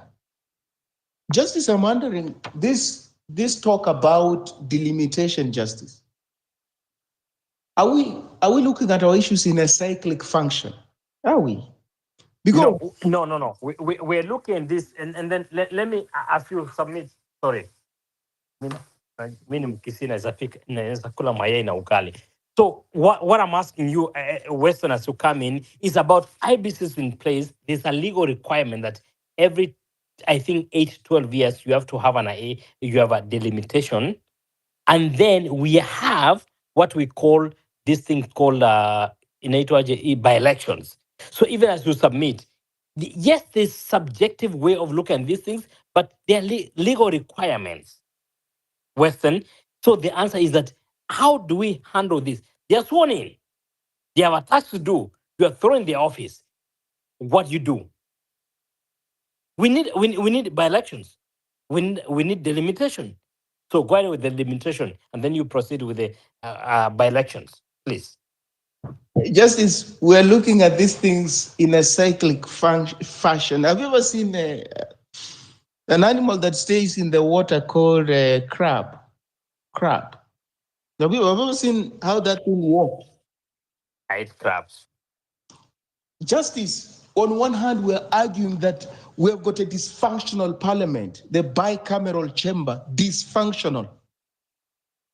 Why would we bother on delimitation of constituencies so that you have got more dysfunctional people in both houses who just do no more than being sycophantic? Why would you be bothered whether this constituency is big to be represented by one person? When you know, even when you split this constituency, you're likely to get one more, sycophant who will go to parliament and just add on the numbers. And it's not going to enhance the quality of debate. It's not going to hold the executive to account. Why would you be bothered about whether this constituency should be split or not? Whereas at the same time, we're arguing that we're overrepresented. No, but Prof, with all fairness, to be honest, with all fairness, can you balance between, is there a legal requirement for it? And then you are telling us that why would I, because this is something I want to do as a citizen, but is there a legal requirement that we need to have a delimitation? Because now you are trying to push this burden to me as a citizen, but you are not addressing the constitutional requirement. There's a requirement that we have to address this boundary delimitation within 10, I think it's 10 to 12 Now years. let me respond to you there. Yeah, yeah, please. I don't want to lose Western at all, but you can Western will add. There is legal requirement, not less than 8 years and not more than 12 years. The last delimitation we did was in 2012. Was supposed to do it 2012, either 2022 or 2024. We are already past that. So that's why Western is telling you it is now politics takes precedence, because by law should have done it. But today is when we are talking about the IEBC being in office. So we have already passed.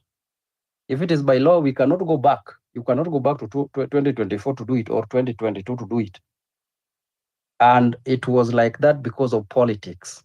So that tells you politics sometimes comes above law because they make the same law.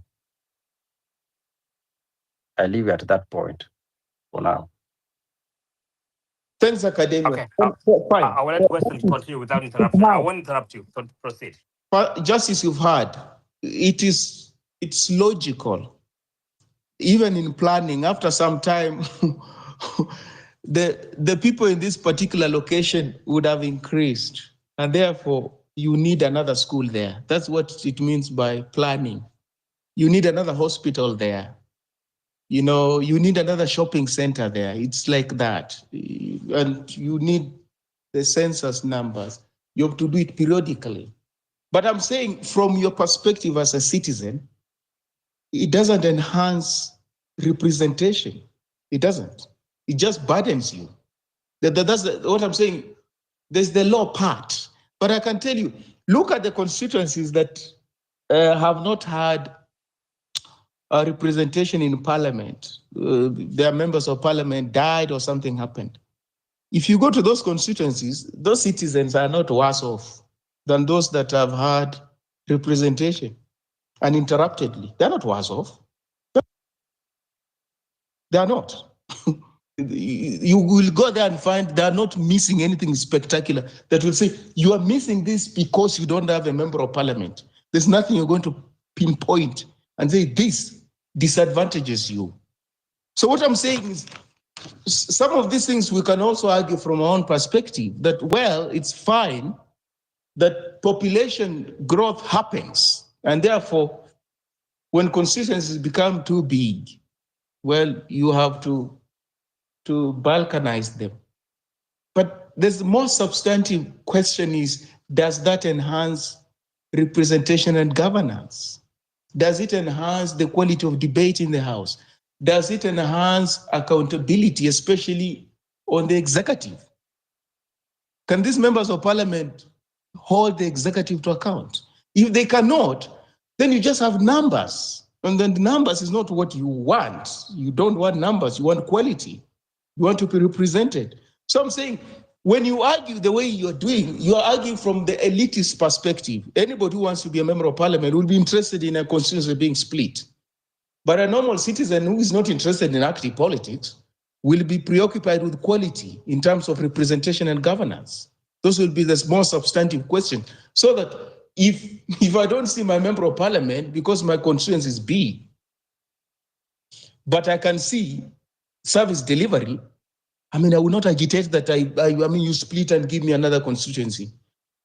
But I can tell you this is a small constituency, but I've never seen their member of parliament for the last, I don't know how many.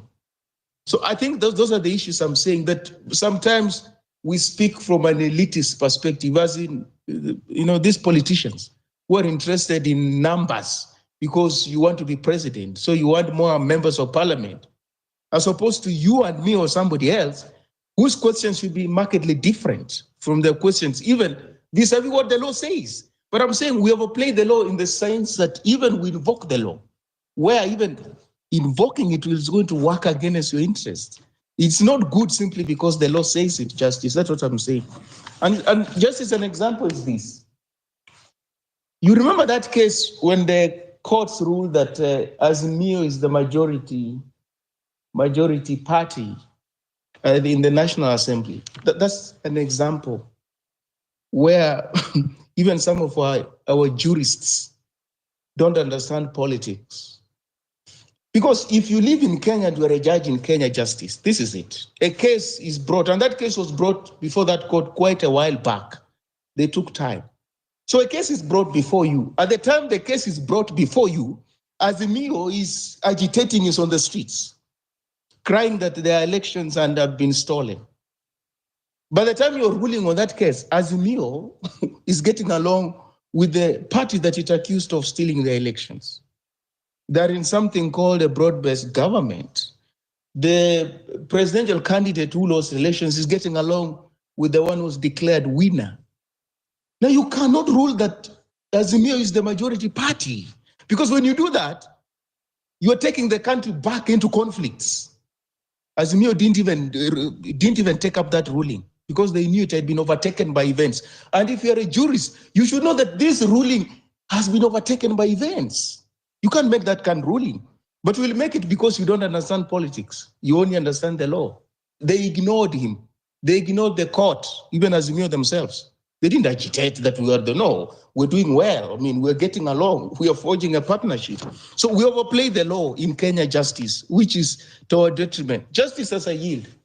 Why is it that we're not having a conversation when it comes to splitting elections? 6 elections on one day, those elections are many in Kenya. They're very many. Even an average voter would struggle because the issues you have at the national level, presidential candidates, are markedly different from the issues you have at the local level. Your governor, your MCA, those kind of people. But here is an electoral system that once you, on one day, you walk into a polling station, you can be able to, with accuracy, pick your presidential candidate, you pick your, governor, you pick your woman rep, you pick your, MCA, you pick your member, come on, why can't we split these elections? That on one day, and this should be a different year, we can have presidential and parliamentary elections. It means president, member of parliament, say senator. Those are parliamentarians. Another time could be in another year. Yeah. Another year. We can have gubernatorial, MCA, and who else? Women repair, you can put him at presidential or there, it depends. We split this election so that you don't burden people. Because when you put them free, then if I pick my president, and my president, when he was in my village, he told me he wants 6 people. He wants soldiers. He wants soldiers in parliament. He wants soldiers at the local level.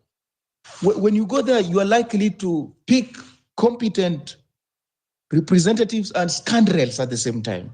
You are likely to pick scoundrels because they are on this party ticket that your preferred presidential candidate is running on. So at the end of the day, you end up with some good representatives, but you end up also with scoundrels because you didn't have sufficient time to process these issues, which are too big. So this conversation is not happening. It must happen that we can split these elections. They are too elaborate, too laborious to be held on one single day. And that's even what makes them so expensive and easy to rig. In any case, after we vote, we forget about those other representations. We focus on presidential. Isn't that the case? After voting has to happen. Presidential, every other person's eyes are bombers or KICC or wherever. No, we can drastically reduce that tension and what have you. We must have that conversation. Thank you. Can I ask a question? Because, okay. Yeah. Go ahead and ask a question. Okay. He has raised a very critical issue, but are we in a position to bear the repercussion of splitting an election? Because, in splitting an election, it means that we are going to incur another expense. So are we ready to bear the repercussion of splitting an election? Thank you. Well, I don't know whether you listened to me or you listened to yesterday submission late in the night, and some submissions have been made on this platform. Our elections are the most expensive in the world. Well, there's only one country that I know, Papua New Guinea. I don't know whether we'll surpass them, probably we'll surpass them. They're the most expensive elections in the world. So tell me, if you can afford to spend the kind of money we're spending on a single day, you can also split that money. Can't you split it? What will make, the splitting elections more expensive than they already are? In fact, you could even reduce the cost. So they're already expensive. I don't see them becoming more expensive if you split them. They're not cost effective. That's the brutal reality. Okay. I got you. But now that you are speaking from that point of view, but I can say from my point of view or from my opinion, I think splitting an election, it will also take time and it will also take resources in amending the constitution. Will it not be such an expensive process, because we have to review the constitution. We have to change some of the parts of the constitution. Well, I'm saying, Idris, we will have to move away from the constitution. And that's why when Raila Odinga talks about national conclave, that's what societies do.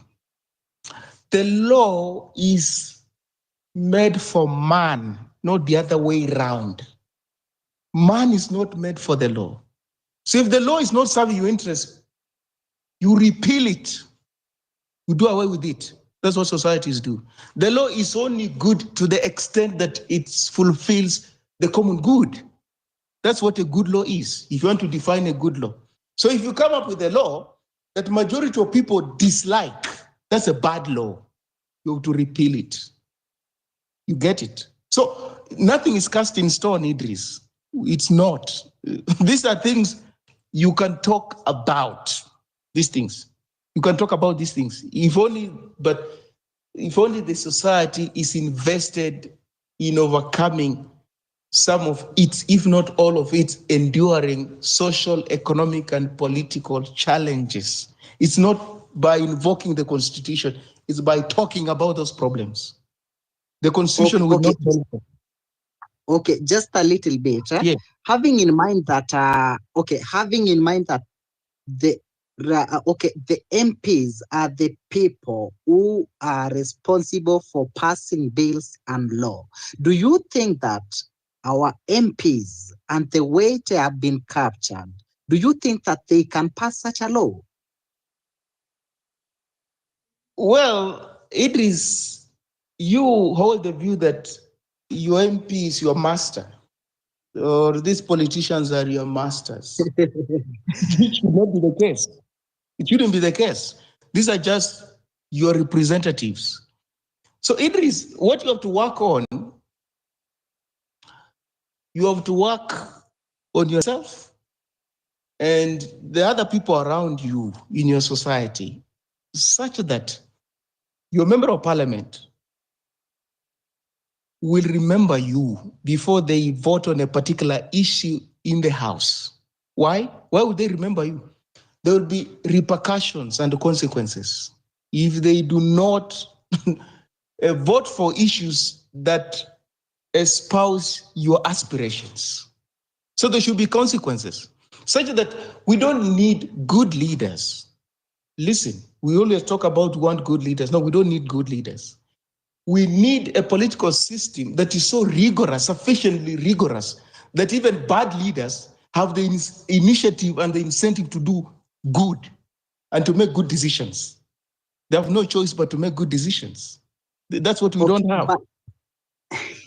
Okay, though we are diverting from our main agenda, but okay, let me ask you to be categorical. Do you still believe on your member of parliament? Idris, I've not surrendered my agency to my member of parliament. That's the point I'm making.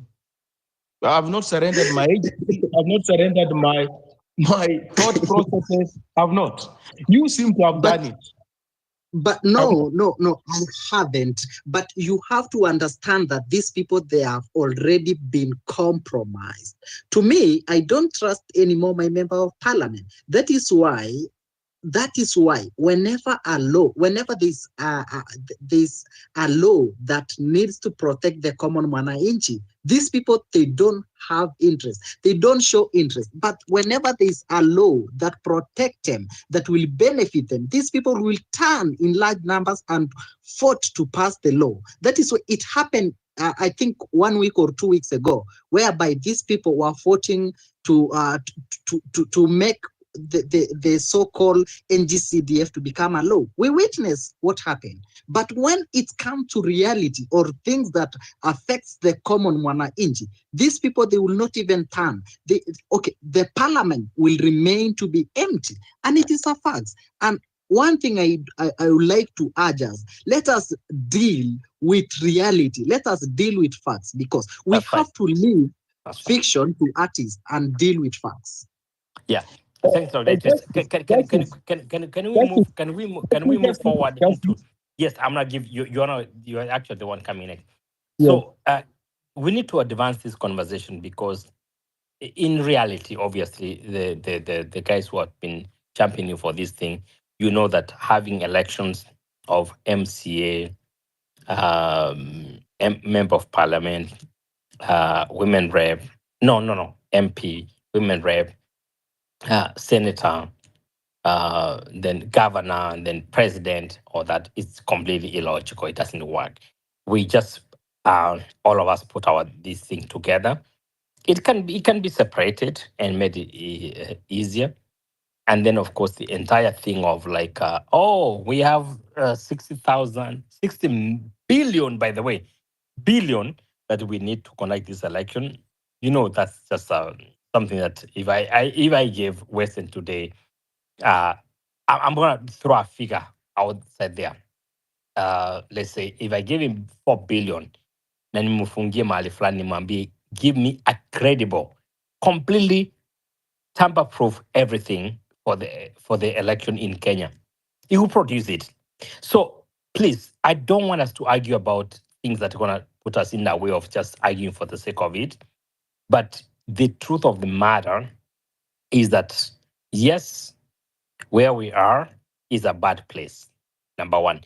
Number two, we are trying to get better, but our solutions probably, how can they be implemented? So even when we make suggestions, that then where do we take this information to? Who do we take this information to?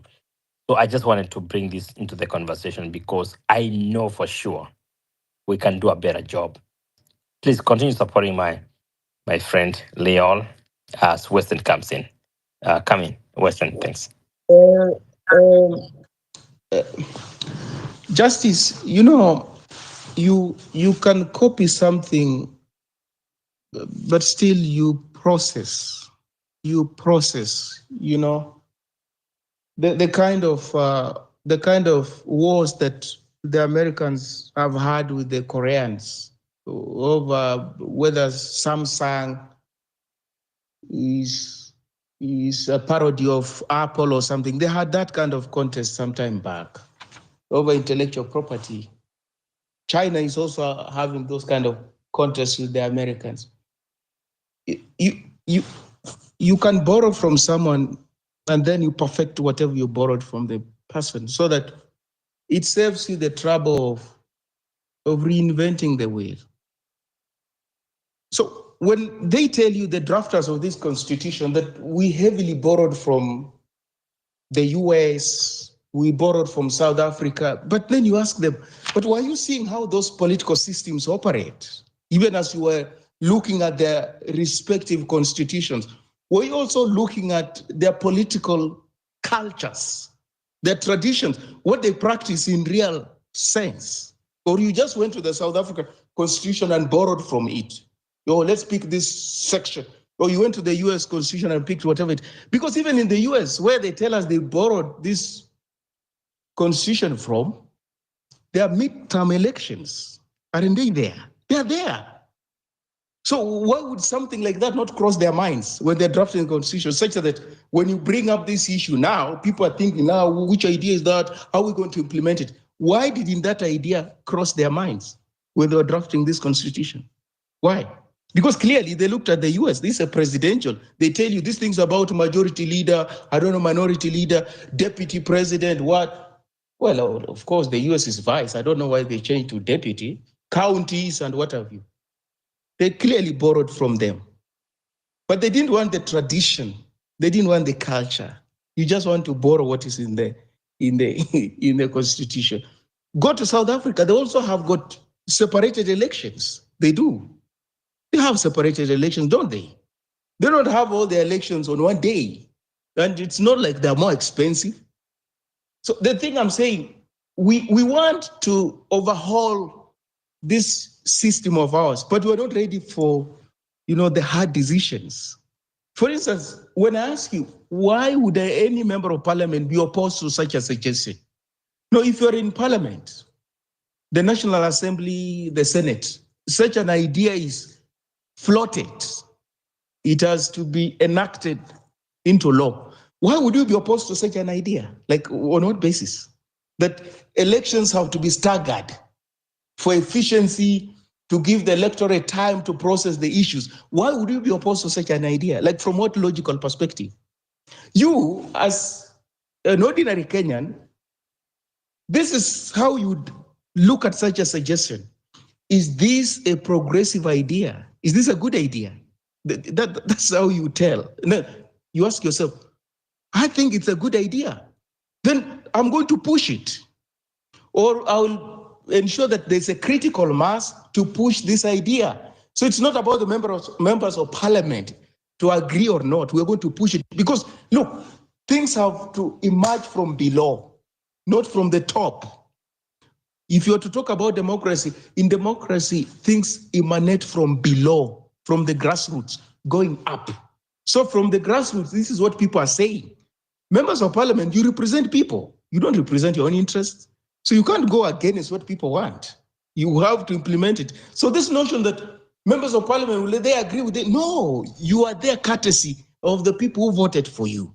And therefore, if an idea emanates from them, clearly, you have to operationalize it. You can't oppose it because of your narrow interest. If you do, in another jurisdiction, they could actually recall you, or they will wait for you during the next elections and they will actually vote you out if you dare do that. So Idris, that is the challenge. Don't succumb to mental block. If you want to proceed, look at it like, is this idea progressive? Is this idea worth implementing? If it is, we're going to run with it and ensure that our members of parliament operationalize it. So to mean that hard, okay, according to what I'm trying to understand, I think you are trying to raise the issue that we haven't implement most of the constitutional issues. I think that is the point that you are making.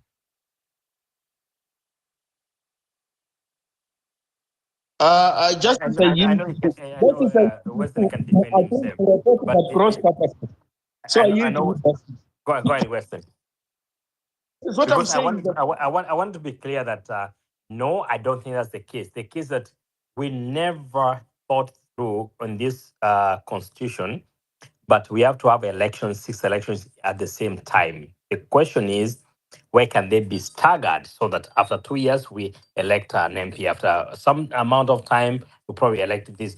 So why we are only, because the presidency and everything else is put together, na tunapigana tu for the sake of it.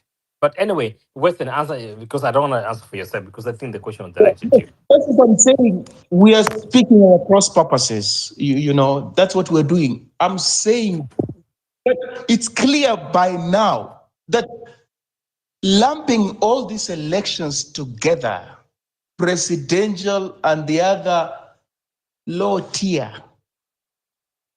representations, makes the presidential election dwarf those are the 5 elections. The presidential election dwarfs them.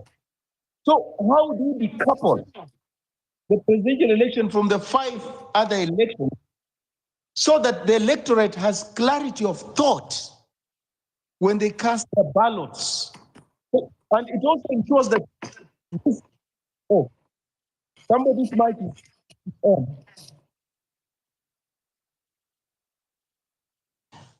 Just as I'm saying, it also enhances accountability because at any one given time, people have got room to hold their representatives to account at any one given time. So if you perform dismally, now people will wait for you.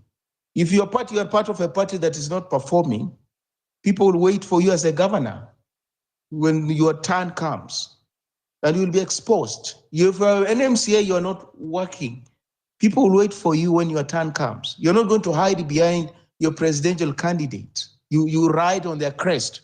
It will enhance accountability. It will. So I'm saying we borrow things, but we don't process them. We borrow things, but we don't look at the traditions behind those things we're borrowing. We don't have to borrow everything. But what do? We borrow names, counties, we borrow I don't know what. But What about the cultures? Well, how I wish we had our own cultures, because it's not even the in thing to borrow a culture from South Africa or from the US. But democracy is not peculiar to Kenya.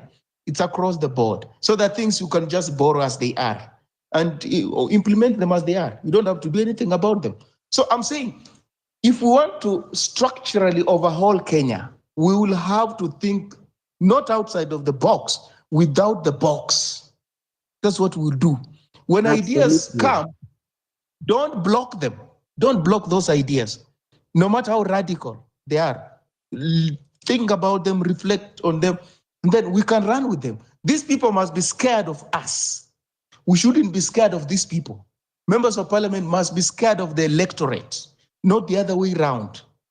And they can only be scared of you if you forcefully insist that they do what is in your best interest. It's not to doubt, will they do what is in my best interest? No, they're going to shoot down these things. No, there will be consequences if they shoot it down. You have to put them on notice.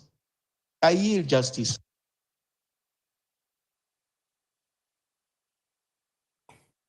Good, and many thanks.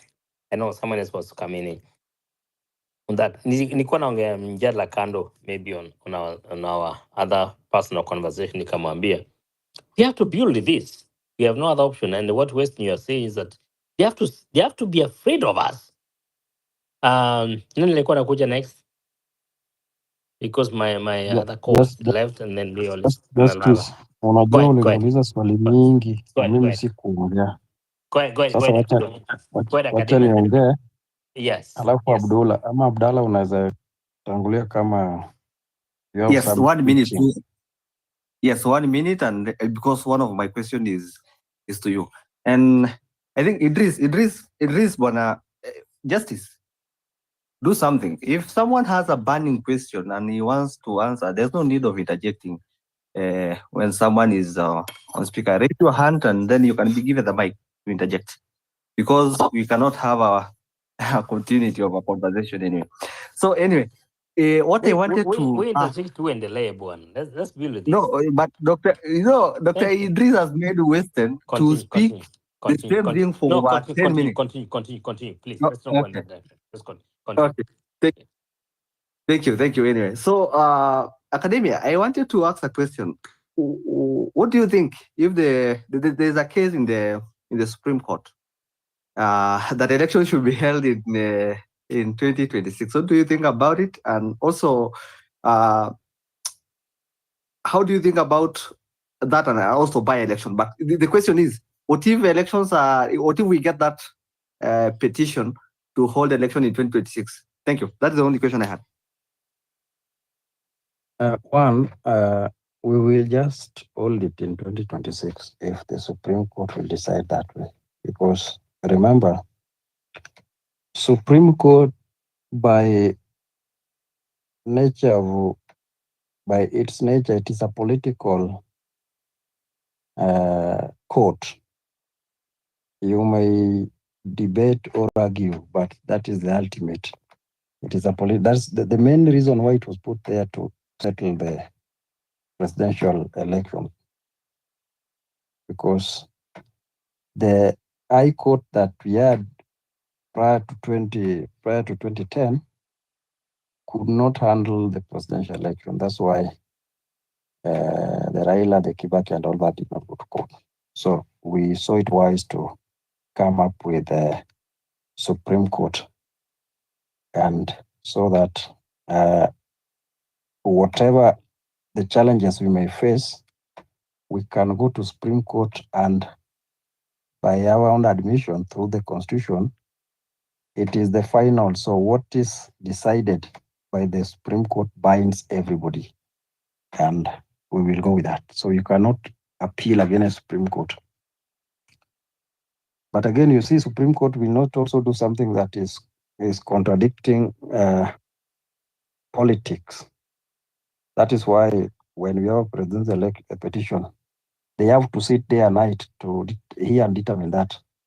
They cannot do any other case apart. So that's why when we have some political questions, everyone, they will go straight to the Supreme Court, and the Supreme Court will accord them audience immediately, because failure to which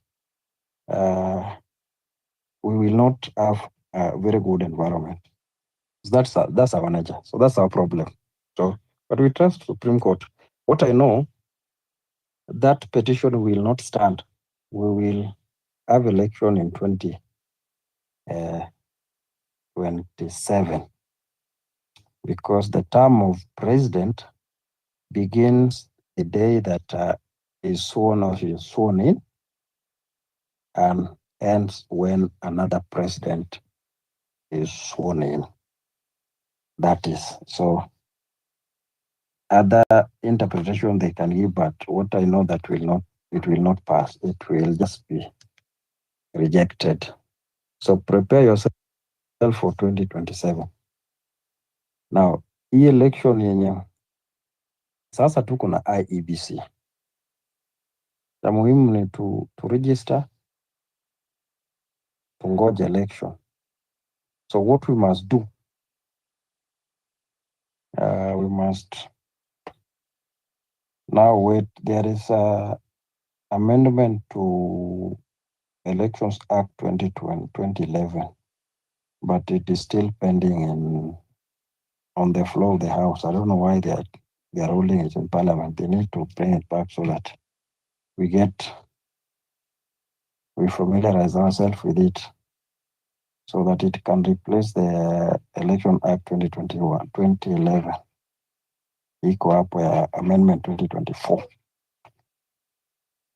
So we were urged to support the IEBC, the new commission. We will support them. What they must do, let them hit the road running. People register. We ensure we go and vote, because that's the only way. That's the only way we can remove Kasongo. Kasongo na campaign, nyinyi mkisleki mtapata kama hako huko mbele, na utapelekwa Supreme Court, na Supreme Court itasema hii election ni mbaya ama wewe ameshinda.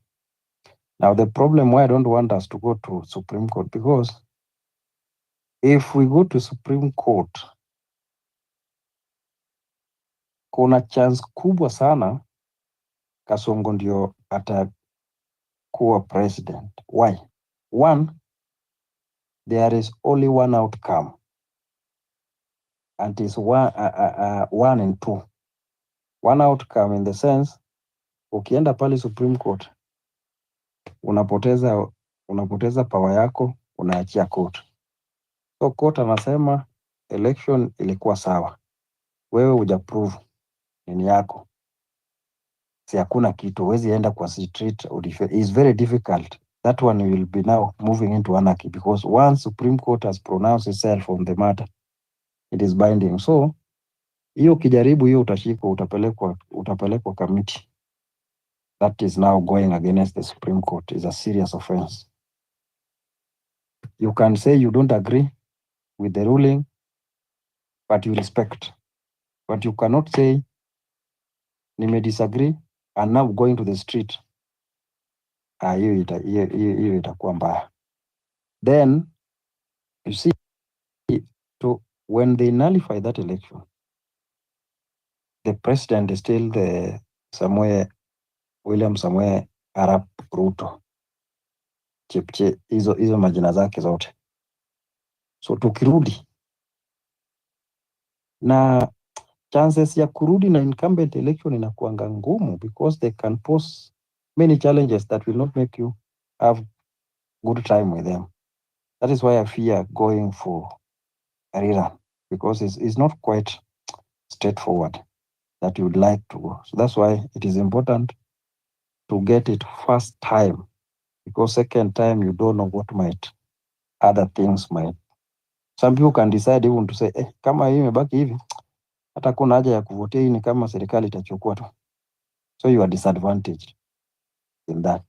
So we don't want to go to that. So let us trust in the IEBC, and whatever we can do now moving forward, that's the most important thing. After election, they will count.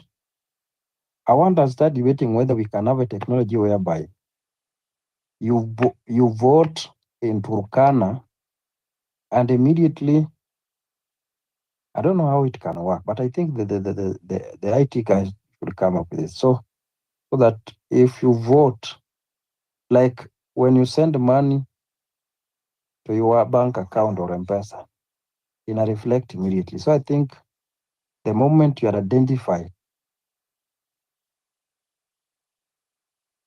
you are supposed to go. What you did, you don't need. You simply whether dial or what, unafinya tu inaenda. Kama unataka nani kasongo iko pale, finya tu kasongo, ina reflect automatically. So we do not have hii mambo ya count. So what are the challenges that can come with that? Because to me, I think that will be very easy. So real time, unafinya nani ina reflect Bomas, unafinya hii ina reflect Boboro. So it's very difficult how to navigate. But hii mambo ya tunaenda manual, wanaanza kuhesabu, wanapiga picha, because what I suspect might happen as I learn justice. You see, every elections, politicians learn how to perfect their stealing. So in 2013, in 2017, in 2022. So 2022, even maybe there was some issue of stealing, but you could not tell because of technology and all that. So what if in 2027, because all those forms, you can have all those forms, they have them too. Form 34, they are two. So the one you sign in the polling station is not the one, and they have everything they will do and all that. So because when it goes to Bomas, the public will not have the power. It will be the official and the government, because you will see the presence of policemen there with the officials. Only people who are allowed, accredited to be in that field. So I think we need to run away from that, so that we can even call election after the close of the polling. Then we can organize, say, okay, fine, because that is allowed in other jurisdiction. I think it's allowed. But they, Thank you. They cannot allow it in the law because they know that one will work against them. So they will come up with elections laws that will tighten. You cannot declare this and all that. That's why you have not been able to get a result from the mainstream or from the media, because I think with the technology we have today, we don't need to wait the bombers. We only need to wait for them to declare a winner, but not to wait for them to tell us. We should know who has won election, because we should not be voting and then we are in dark. We don't know what is happening. And then after 3 days, somebody is telling you that so and so has won election. No, we need to get a result real time. Remember, polling stations, we only have a maximum of 700 people. So 700 people to count the entire country. Look at even the case of India with millions and millions of people. How long does it take them to get a result? Real time. That is the direction Kenyans, or we, this movement, should focus on. The technology that will give a real time, and that would avoid many things along the way, because I don't need somebody to move from Busia border to Nairobi Bomas just to bring papers, and I voted on that side. So I should vote there, and somebody in Mombasa should see my vote from the comfort of their zone, from the comfort of their chairs. You don't need to wait for 3-4 days to see that result. So I think, can we focus on that? Because that is where the fraud will take place. You see, ikienda kwa Bomas, unaanza kuwatch screen at midnight, hiyo screen aidha imepotea itakuwa ama imeshaenda. imekwama. Na ikikwama ujue tu kama wewe si upande mwingine, utaanza kulia. So we don't want ile screen ikwame. Tunataka hiyo screen run with real numbers, real time numbers, not ile mesanywa yakelekwa Bomas. Thank you, Academy. They don't need to verify. Why do you have to verify things at Bomas when we have technology? If I can send money to you and you receive it, I should also vote, and I see my vote in real time. You know what we need to do, academia. Yes. Hebu wacha nipigia watu wa IEBC, unitumie pesa niwaambie, can you hack that money? Nione kama hiyo pesa yangu itafika. And then I'm gonna have you send me something because hujawahi nitumia hata sukari. No sukari.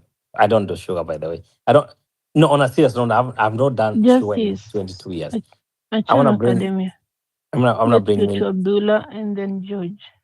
His first is ending in I 20 just started minutes. speaking. Oh my God. Okay, go ahead. Okay, I wanted to answer just a minute on academia. You know, it is difficult to get. It is not difficult, and it is also difficult to get results real time. You can only get real time if you have your own parallel tallying center. If you have your own parallel tallying center, you can know the result and you can be able to calculate. Even by the next day, you have all the results. The only issue at the moment right now is that how the system is with IBC, they cannot announce any result without verifying the physical paper. If you want them to do that, then do not complain about opening the server, because there might be results in the server, then they declare it. So I find right now that it is quite good, because you yourself, you can know the results. So you are just waiting for them to verify so that they can actually have verified results from the outside. It's not that the IBC does not have, cannot be able to announce the results within 24 hours. They can. It's only that they want to verify from both agents. That is the only thing. But for the party agents, you can know it in 24 hours and you have done your calculation and you know your results. Thank you.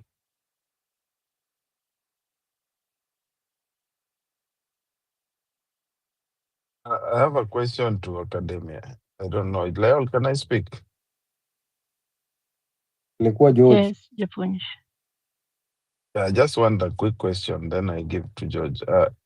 Academia, let me ask you, when you reach that polling station that day, they subject you or they verify your details using some register, So how sure can you be that they have parallel register there that they are using? Who verifies? Who checks on that the register they are using? Thank you. You walk to a polling station. Then I think the first verification is by biometric. Then I think they verify biometric, then they cross your name. Then you are given paper, 6 ballot paper, then you go and vote. And then you walk up something. By the time they verify you, that system where you verify, first, we should have real-time voter updates where we can know as you vote, that system is updating the people who have been accredited, like people have been identified. A maximum of 700 by midday. No, academia, wait. My question is, how would you know that they have a parallel voter registry that they are using? And they can decide which person to subject to any other voter registry. Like it had been purported before that there is a dual voter registry. But yeah. Now that one you may not know because you don't have that authority. Wewe ukienda pale, so wewe unaenda kuvote. Okay, umeingia pale, umepewa namba, umeingia. Ukifika pale, weka mkono, wewe umeweka kidole, so umesema ni sawa, you go. So how will you know now? Because you are not there to verify what is happening. Wewe umeenda pale, once umekuwa verified. So academia technically, they can steal the votes using the voter registry, which is only available in the server. Actually, you are right, because those things are possible. You cannot say it's not possible. It's possible. In fact, it's very possible if they're determined to do that. Very possible. So when we are asking for the server details to correlate or to do audit, we are not wrong. So actually, I don't know how to put this, but anyone who is understanding what I'm saying, I don't know how to put it in an easier way. Anyone who can explain. George, the mic is back to you. Thank you. Hi guys, how are you? Justin, yo, everybody. Back. I just wanted to say add on to what Weston was saying, I think he called it staggered election. I think that's a very good idea. Like have the presidency 1 month and members of parliament elections to be, I think, after 3 months or something like that. That would definitely bring a little bit more transparency and accountability. The whole country pretty much will be focused on one thing and different things. The confusion in an election of having presidential MP, women, senator, and MCA brings a lot of confusion, even in the paperwork, even in the polling. I think that is something that should be really, really advocated to have a staggered. IEBC. Okay, we could have. The second thing I wanted to say is that the software that you're talking about, I think you was asking, there is something like that that can happen. Complete security cannot be tampered with. I think it's called blockchain. AK was trying to explain it to us.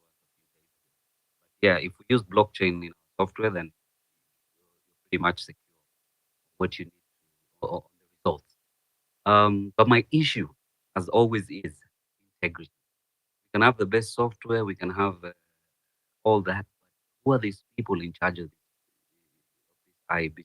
Because as you can see, the one constituted recently, there's a lot of question marks on integrity, association, and all that.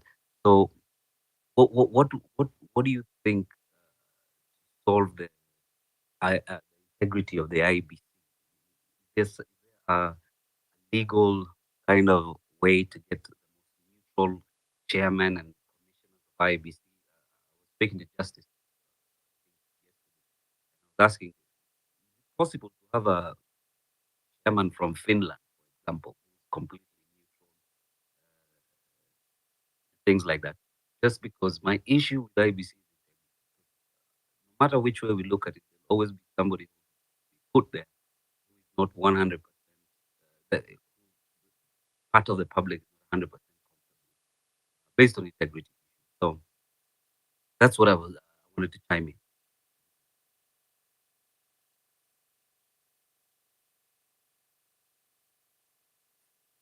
All right. Okay. It looks like Abdul has a comment. Leon, are we doing our final submissions? Because it looks like I'm dozing off. Abdul, go ahead, bro. Yes, Yep. I have a comment. Na nilikwambia 30 seconds. ukue kijana mzuri, otherwise I would drop you. I'm just kidding. Anyway, within 30 seconds, because I see that people who have not talked. Japonji, you make a very good, you did ask academia a very good question.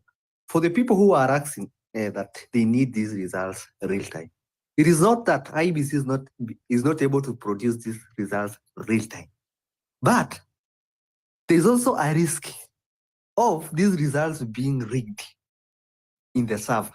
Hizi zenye zinatuma kwa hizo transmission, and that is the biggest risk. So they need the physical Form 34A to verify that whatever they had in the server is the exact thing that has been brought physically. If there is any kama kuna shida yoyote, then Form 34A will stand. Si eti ile ilitumwa. So Form 34A will go on. Thank you. That was pretty nice. I was coming next. But anyway, but on a serious note, when we are working on this, and I would have wanted the other data guys to come in, it's an easy thing to get all this and manipulate it. But okay, go ahead. Who's coming next? Academy.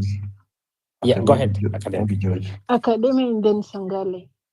Hiyo kitu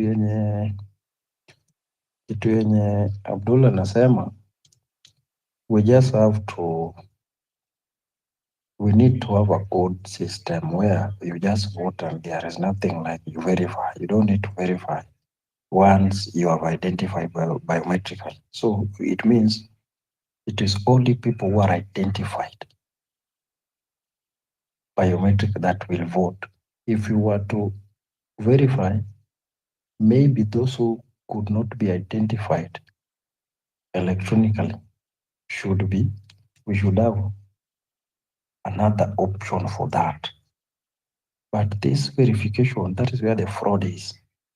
That you have to move from Mombasa to Nairobi with hard copy. You go to Bomas. You stay there for how many days before they reach to you and all that? That is subjecting people to a lot of unnecessary conditions. You need to vote and wait for a result, and then we move on. This issue of verification at Bomas, this is where the fraud is taking place. That place, you verify. How sure are you that this people will verify Sorry, this thing? Academia, can I ask you 3 questions, then I'm out, if you allow me, if the host allows me? Yeah, that's fine. It's okay. You can ask and then Academia can respond. Yeah. Okay, so Academia, I think 3 days ago, we had one guy who is, I think, an expert in these things, IEBC and all that. And if I remember, he told us that we don't have election in Kenya. It's flawed. And I was trying to write some things down, and he was saying that actually, he said that hackers can breach the IEBC server and they can alter the voter the data and also they can discover intrusion, something like that. Or not, like we saw in 2022, there was unauthorized access. But now, the problem is, how do you prove that there was an authorized access or it was hacked if you didn't hack to check the hacker? You see, that is a problem of law. You know how to translate that. The other thing is, I hope you put that down in your mind, corner of your mind. There is also something called manipulation of results transmission. He said that there's something like man-in-the-middle attack. He can intercept and manipulate data that is being sent from polling stations to central servers, falsifying vote tallies. And that's why someone was asking the last time he was here that then is that the reason why they printed more forms of 34A and B?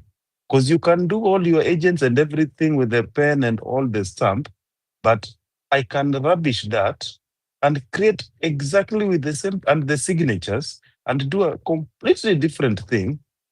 I don't know if it makes sense. So, and then he said there's something about unauthorized access to KM's kit, these ones, because he said that almost, I think, 200 KM's kit were not working. So it brought in voter register tampering, and it can lead to inflating voter numbers. And with this, a lot of entries or removing legitimate voters from the register. Unaenda hapo unaambiwa jina yako haiko. Go to the other polling station to waste your time. So I don't know what you think about it, but I wish he was here. There's a way he was explaining so well. I hope you understand. Thank you, Academia. That's it. Now let me respond. You are hizo unasema ni tricky one. I also believe that can happen because these are man-made things. So I don't know how a man can make something and then fail to interfere with it. I think they are prone to some interference from outside. Now, something like hacking is very difficult to prove if you go to court that somebody has hacked like an election. You can't prove it because it's something you need to do when people can see. You cannot go with the paper. It is something that you can do. By doing it means you illegally got access to that system. So you're a fraud yourself. You get? So these things, they are very difficult. That's why even the NASA people or whatever, NASA or you could not demonstrate how Jose Camargo or something like that. Because you have to show the court that this person hacked by using evidence, and they should see that how that hacking is, how that hacking works, or how is that hacking is happening. So you cannot demonstrate that in a court. Then another thing, if that is the case, then I think we will never have an election, because if we go to manual, the government has the capacity to have those form 34, multiples of them, form 34. So if I want to steal election in the areas that predominantly I have supporters, or where there is like a swing vote, what I need to do is to take from 34 copies. So one that was signed at the polling station is different from what you present in Bomas, and the signature and all that, because at Bomas is very difficult. Very few people can verify that. And if it is somebody who is determined, they can decide whether you access that form or not, because they have the power to deny you access to that form. So I saw people complaining Bomas that they could not even access the form. Forms were coming, but they were not allowed to access to see. So if that's the case, then mwenye ameinvest kwa election as a life and death will always carry the day, because it is a matter of now what you do in Bomas. If IEBC cannot declare election using electronic register, they have to wait and verify. Then it is them who will give us the winner. It's not us who will know the winner. So let us vote and wait for them to tell us who has won by how many votes. Mimi nilikuwa nataka tukipiga kura, we can call that election after even a day or even by midnight, because you only need to have a system where you have everybody who is eligible to vote, and you can show people turned up to vote, and you are interested with people voted, you can get it. But if that's the case, then But one second. But academia, before you have your own system, you will need the database, the registrar, and you need the registration of all those people, database. Where will you get that legally? No, I'm saying the IEBC. This is not a system that kuna mtu atarun parallel ndani yake, anasema IEBC. So using their system, we are able to know, because remember, Bomas is in Nairobi. Do you know you can know somebody who voted in Turkana before midnight, but it will take 3-4 days from a polling station in Langata, where the Bomas is, to reach Bomas. That is a fraud. We should be having Nairobi polling stations first before any other polling station. But this is where Nairobi will come even the last day. Yet, Bomas is in Nairobi, Langata is in fact, Bomas in Langata constituency. Even that Bomas, around that Bomas, they are polling station. But those people come almost 2-3 days. So will you say that election is free and fair? No, it cannot be. In fact, the other time people had to quarrel, why is voting in Nairobi taking too long when we already had Turkana in Nairobi? Yet in Nairobi they are not. Remember when the issue of Sakaja and all that, and it took a lot of time to declare even Sakaja. A lot of time. So that tells you that we have a problem. So I would expect you vote in Nairobi. The Nairobi County should give us a result by 8 p.m. All of them. All of them. There is no traffic that day. Bomas is there. The system is there.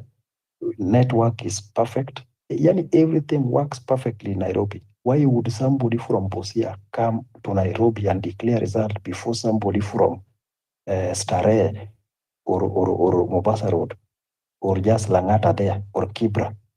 No, we can't work. Those are the things people need to understand. And if we cannot do it that, then you can forget about that and wait for Supreme Court to tell you. We will be going to Supreme Court and waiting for them to tell us what's one. So we have to work around this technology thing. If it is manual, wataiba kuliko tech. So I would go for technology, at least can minimize theft.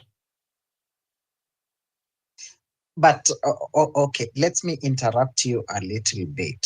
Having said that, you would have opted for a technology, an education, an election, which has to be conducted in a technology manner. Don't you believe that according to the level at which the technology is advancing, because technology itself, as the technology advances, also the fraudulent advances. So to me, I don't see the problem of verifying the election, because once you announce the results as per the electronic transmission, and then there are times whereby you have to do what we call physical verification, and maybe you have done your electronic verification and then you announce the results, and now the case arises whereby you have to go for the physical verification, and then you found that there is a lot of discrepancies. Don't you think that it may raise some critical concern, or it may put a country into some serious constitutional crisis? Let me ask you, under 1 minute, when you are accredited or identified by electronic, how come we don't have a problem when people are being identified? Do we have people who have been in that system but they have never registered? So if you are using that technology to verify people who are walking in to vote, the same technology should relay those things to the tallying center. So, okay, you have identified me. I'm a registered voter there. Then by a click of that button, my vote is already in Bomas. What is the problem there? And I've been identified, because you cannot vote without identification. So you must be identified for you to vote. So immediately, the same way you are identified is the same way your vote goes there automatically. Okay, yes. I got you. But don't you believe that we have some people who are expert in I can say in computer? They have those skills to hack the system, to hack the IEBC system, and to delete some of the data that may bring about discrepancies. Now, Idris, let me answer him, Academia. Idris, once Academia clicks that button or votes in a voting station or whatever, and it's real time, and the results are showing at Bomas that this person has voted here at this station, then those votes or those counts remain unverified until now they bring from 34A, I think 34A and B, just to confirm, what is already in the system. I don't know if it makes sense. Oh, I got 100%. I got you. Right.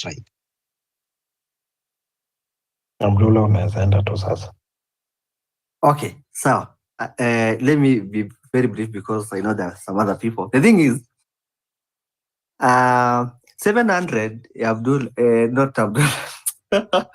Sorry, I'm almost sleeping. 700 Academia. 700 is per stream, not per polling station. The last time I was there, when you remember, you are the same people. That's why Western was making a lot of sense when he was saying, let us separate this thing. You will count the president manually. So, munasema hii ni ya nani? ni ya Raila, mnaweka pale. Hii ni ya nani? Ni ya William Ruto, mnaweka. Hii ni ya nani? Ni ya Wajakoya, mnaweka pale. Mna separate kwanza, alafu mnaanza tena kuhesabu 1 2 3 4 until it is done. So you will finish these counts around masaa 8 huko, and that is just a stream. Then by that stream, let's say where I was, there are like around 6 streams. So you will have to calculate, but that is easy because that's now a calculator. Then then there's an issue here.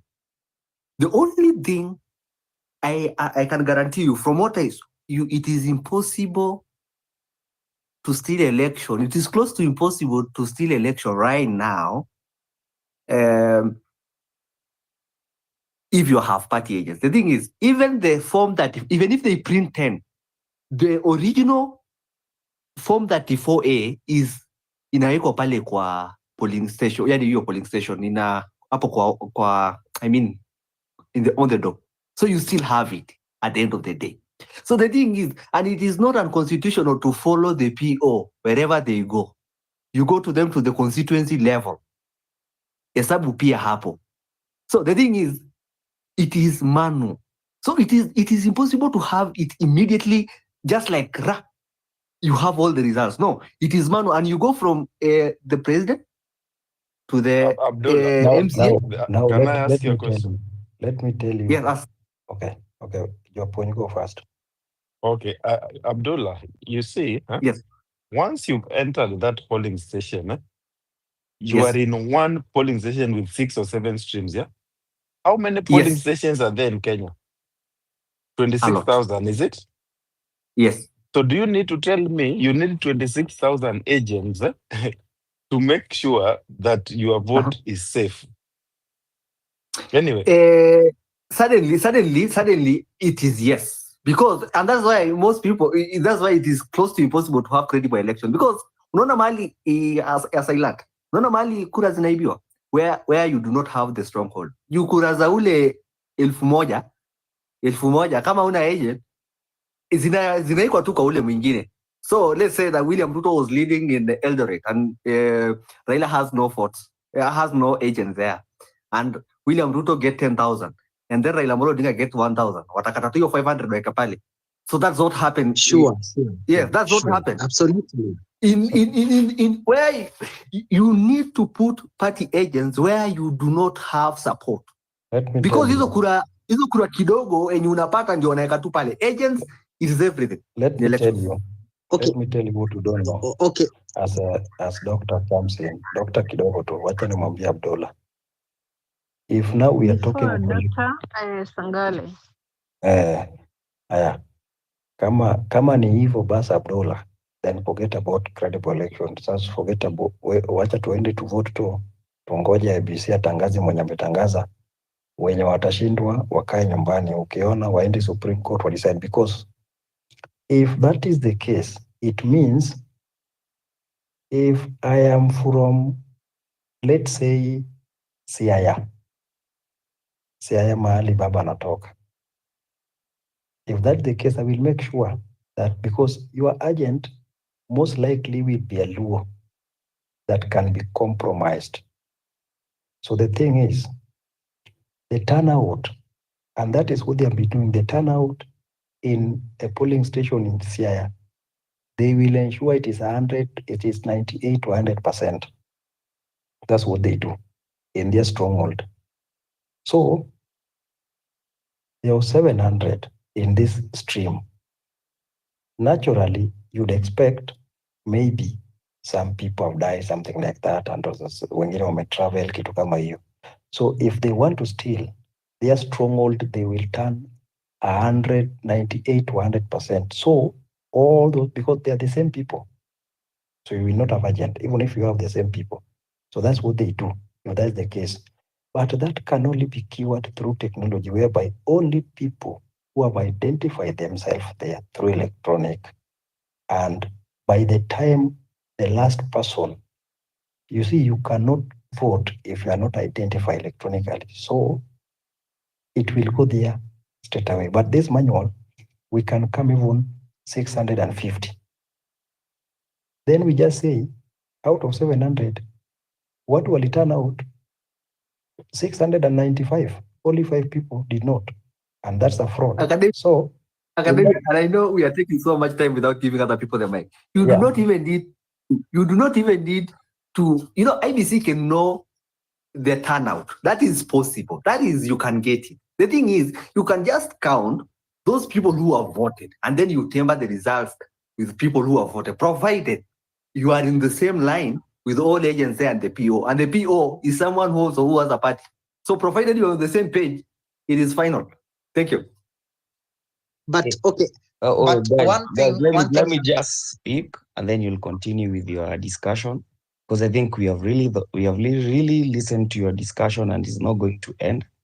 And let me just finish by making my submission.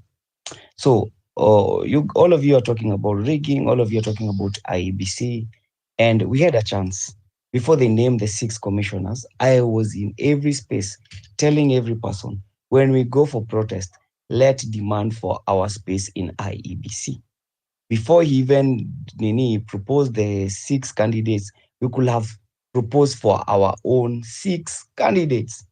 Like, be it unconstitutional, be it whatever you can call it, we wanted to be represented there. So all those frauds that we are talking about, at least tungekuwa na representation yetu kwa IEBC. And we could now be bargaining on how we are going to have our agents all over Kenya, who are young people, who will be providing every necessary requirement yenye tunataka for free and fair election. We could be the referee kwa ground. 2022, I was able to be on the ballot. I was vying for MCA, and I learned quite a lot of stuff. For example, kama wewe ni mtu wa Nyanza, Safaricom ndo inapatiana network. Central itapoa 4G, Nyanza itapoa 2G. Ukienda kupiga kura, watu wamepanga line wengi, lakini utashinda ukirabrabi kidole yako hii juu unaambiwa ionekani hapo. Rudia tena, unaambiwa enda uoshe hapo nje. So all those nonsense tungeweza kuzibadilisha, demand space yetu kwa IEBC. What did we do? Tulienda demonstration, tukasema Ruto must go, tukasahau the big things like this IEBC. This is some of the things tungekuwa tunazidiscuss. Japonji angekuwa hapo, yeye ndio one of the commissioners. Leola angekuwa one of the commissioners. Academia angekuwa one of the commissioners. At least ningekuwa ninajua tunaweza kuwa na free and fair election. But today, ask yourself, if IEBC litupita hivyo, what about 2027? Itatupita tukidiscussingi problems kila wakati. I think, guys, it's time to act on the real things. Ruto is going to create more solutions. Every day we will be meeting on these spaces, discuss the problem that the government is bringing to us, so that we can discuss. And then it's still going to make us more emotional. So the more you become more emotional, it's so hard for you to think straight. Ask yourself, how many times have you thought, how many decisions have you made emotionally na zika lead to the wrong places, wrong life, wrong marriages, wrong relationship? How many times? Before I finish, we are a generation whereby social media imekuwa take over. I was telling Jana Wanjira, I had called her and nikamwambia, let us don't be a generation where we want fame, where we want followers.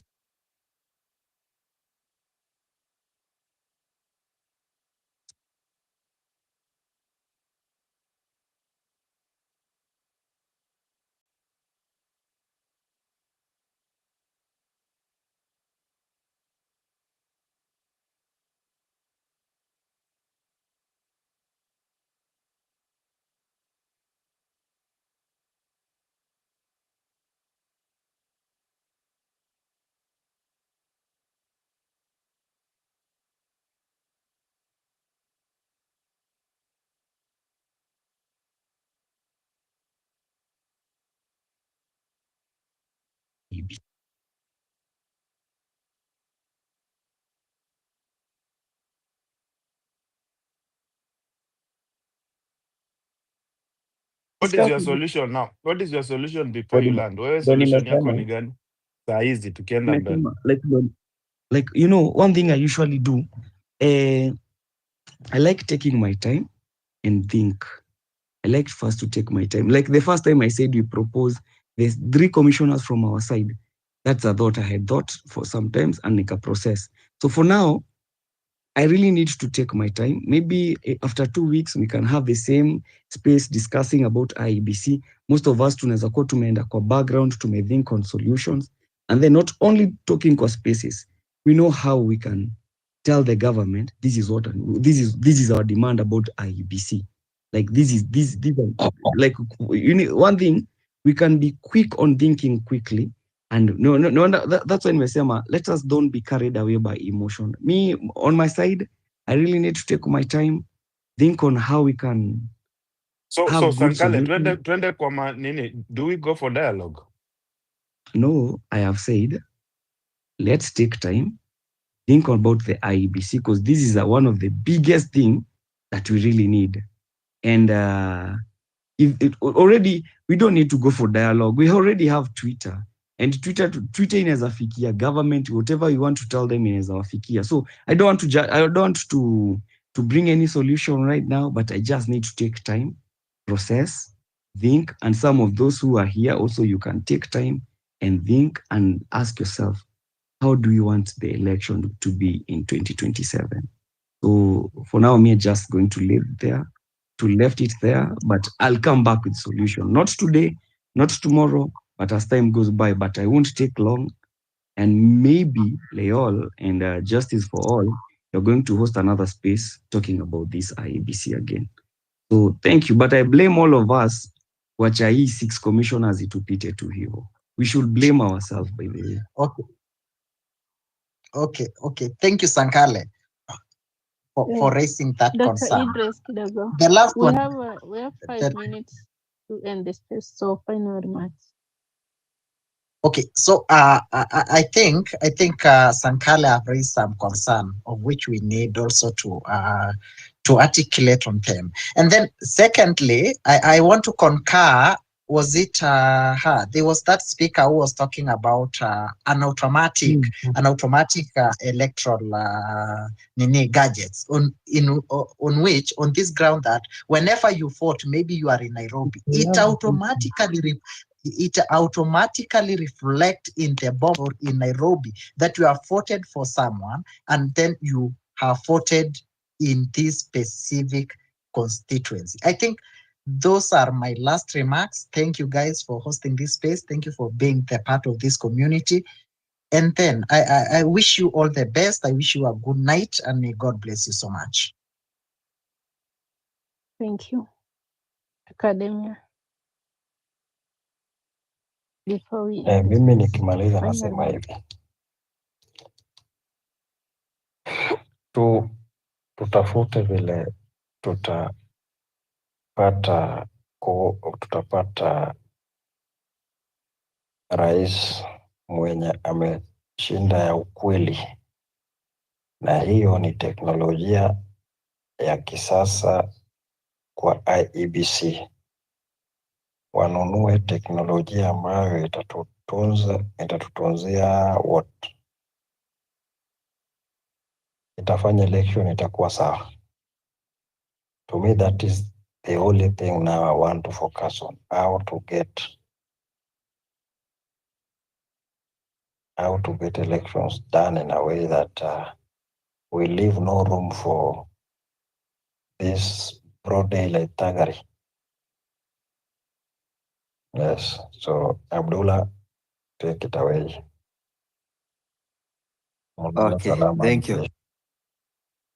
Sawa. Sasa kitu nataka kusema, in Kenya currently we still use manual ballot papers.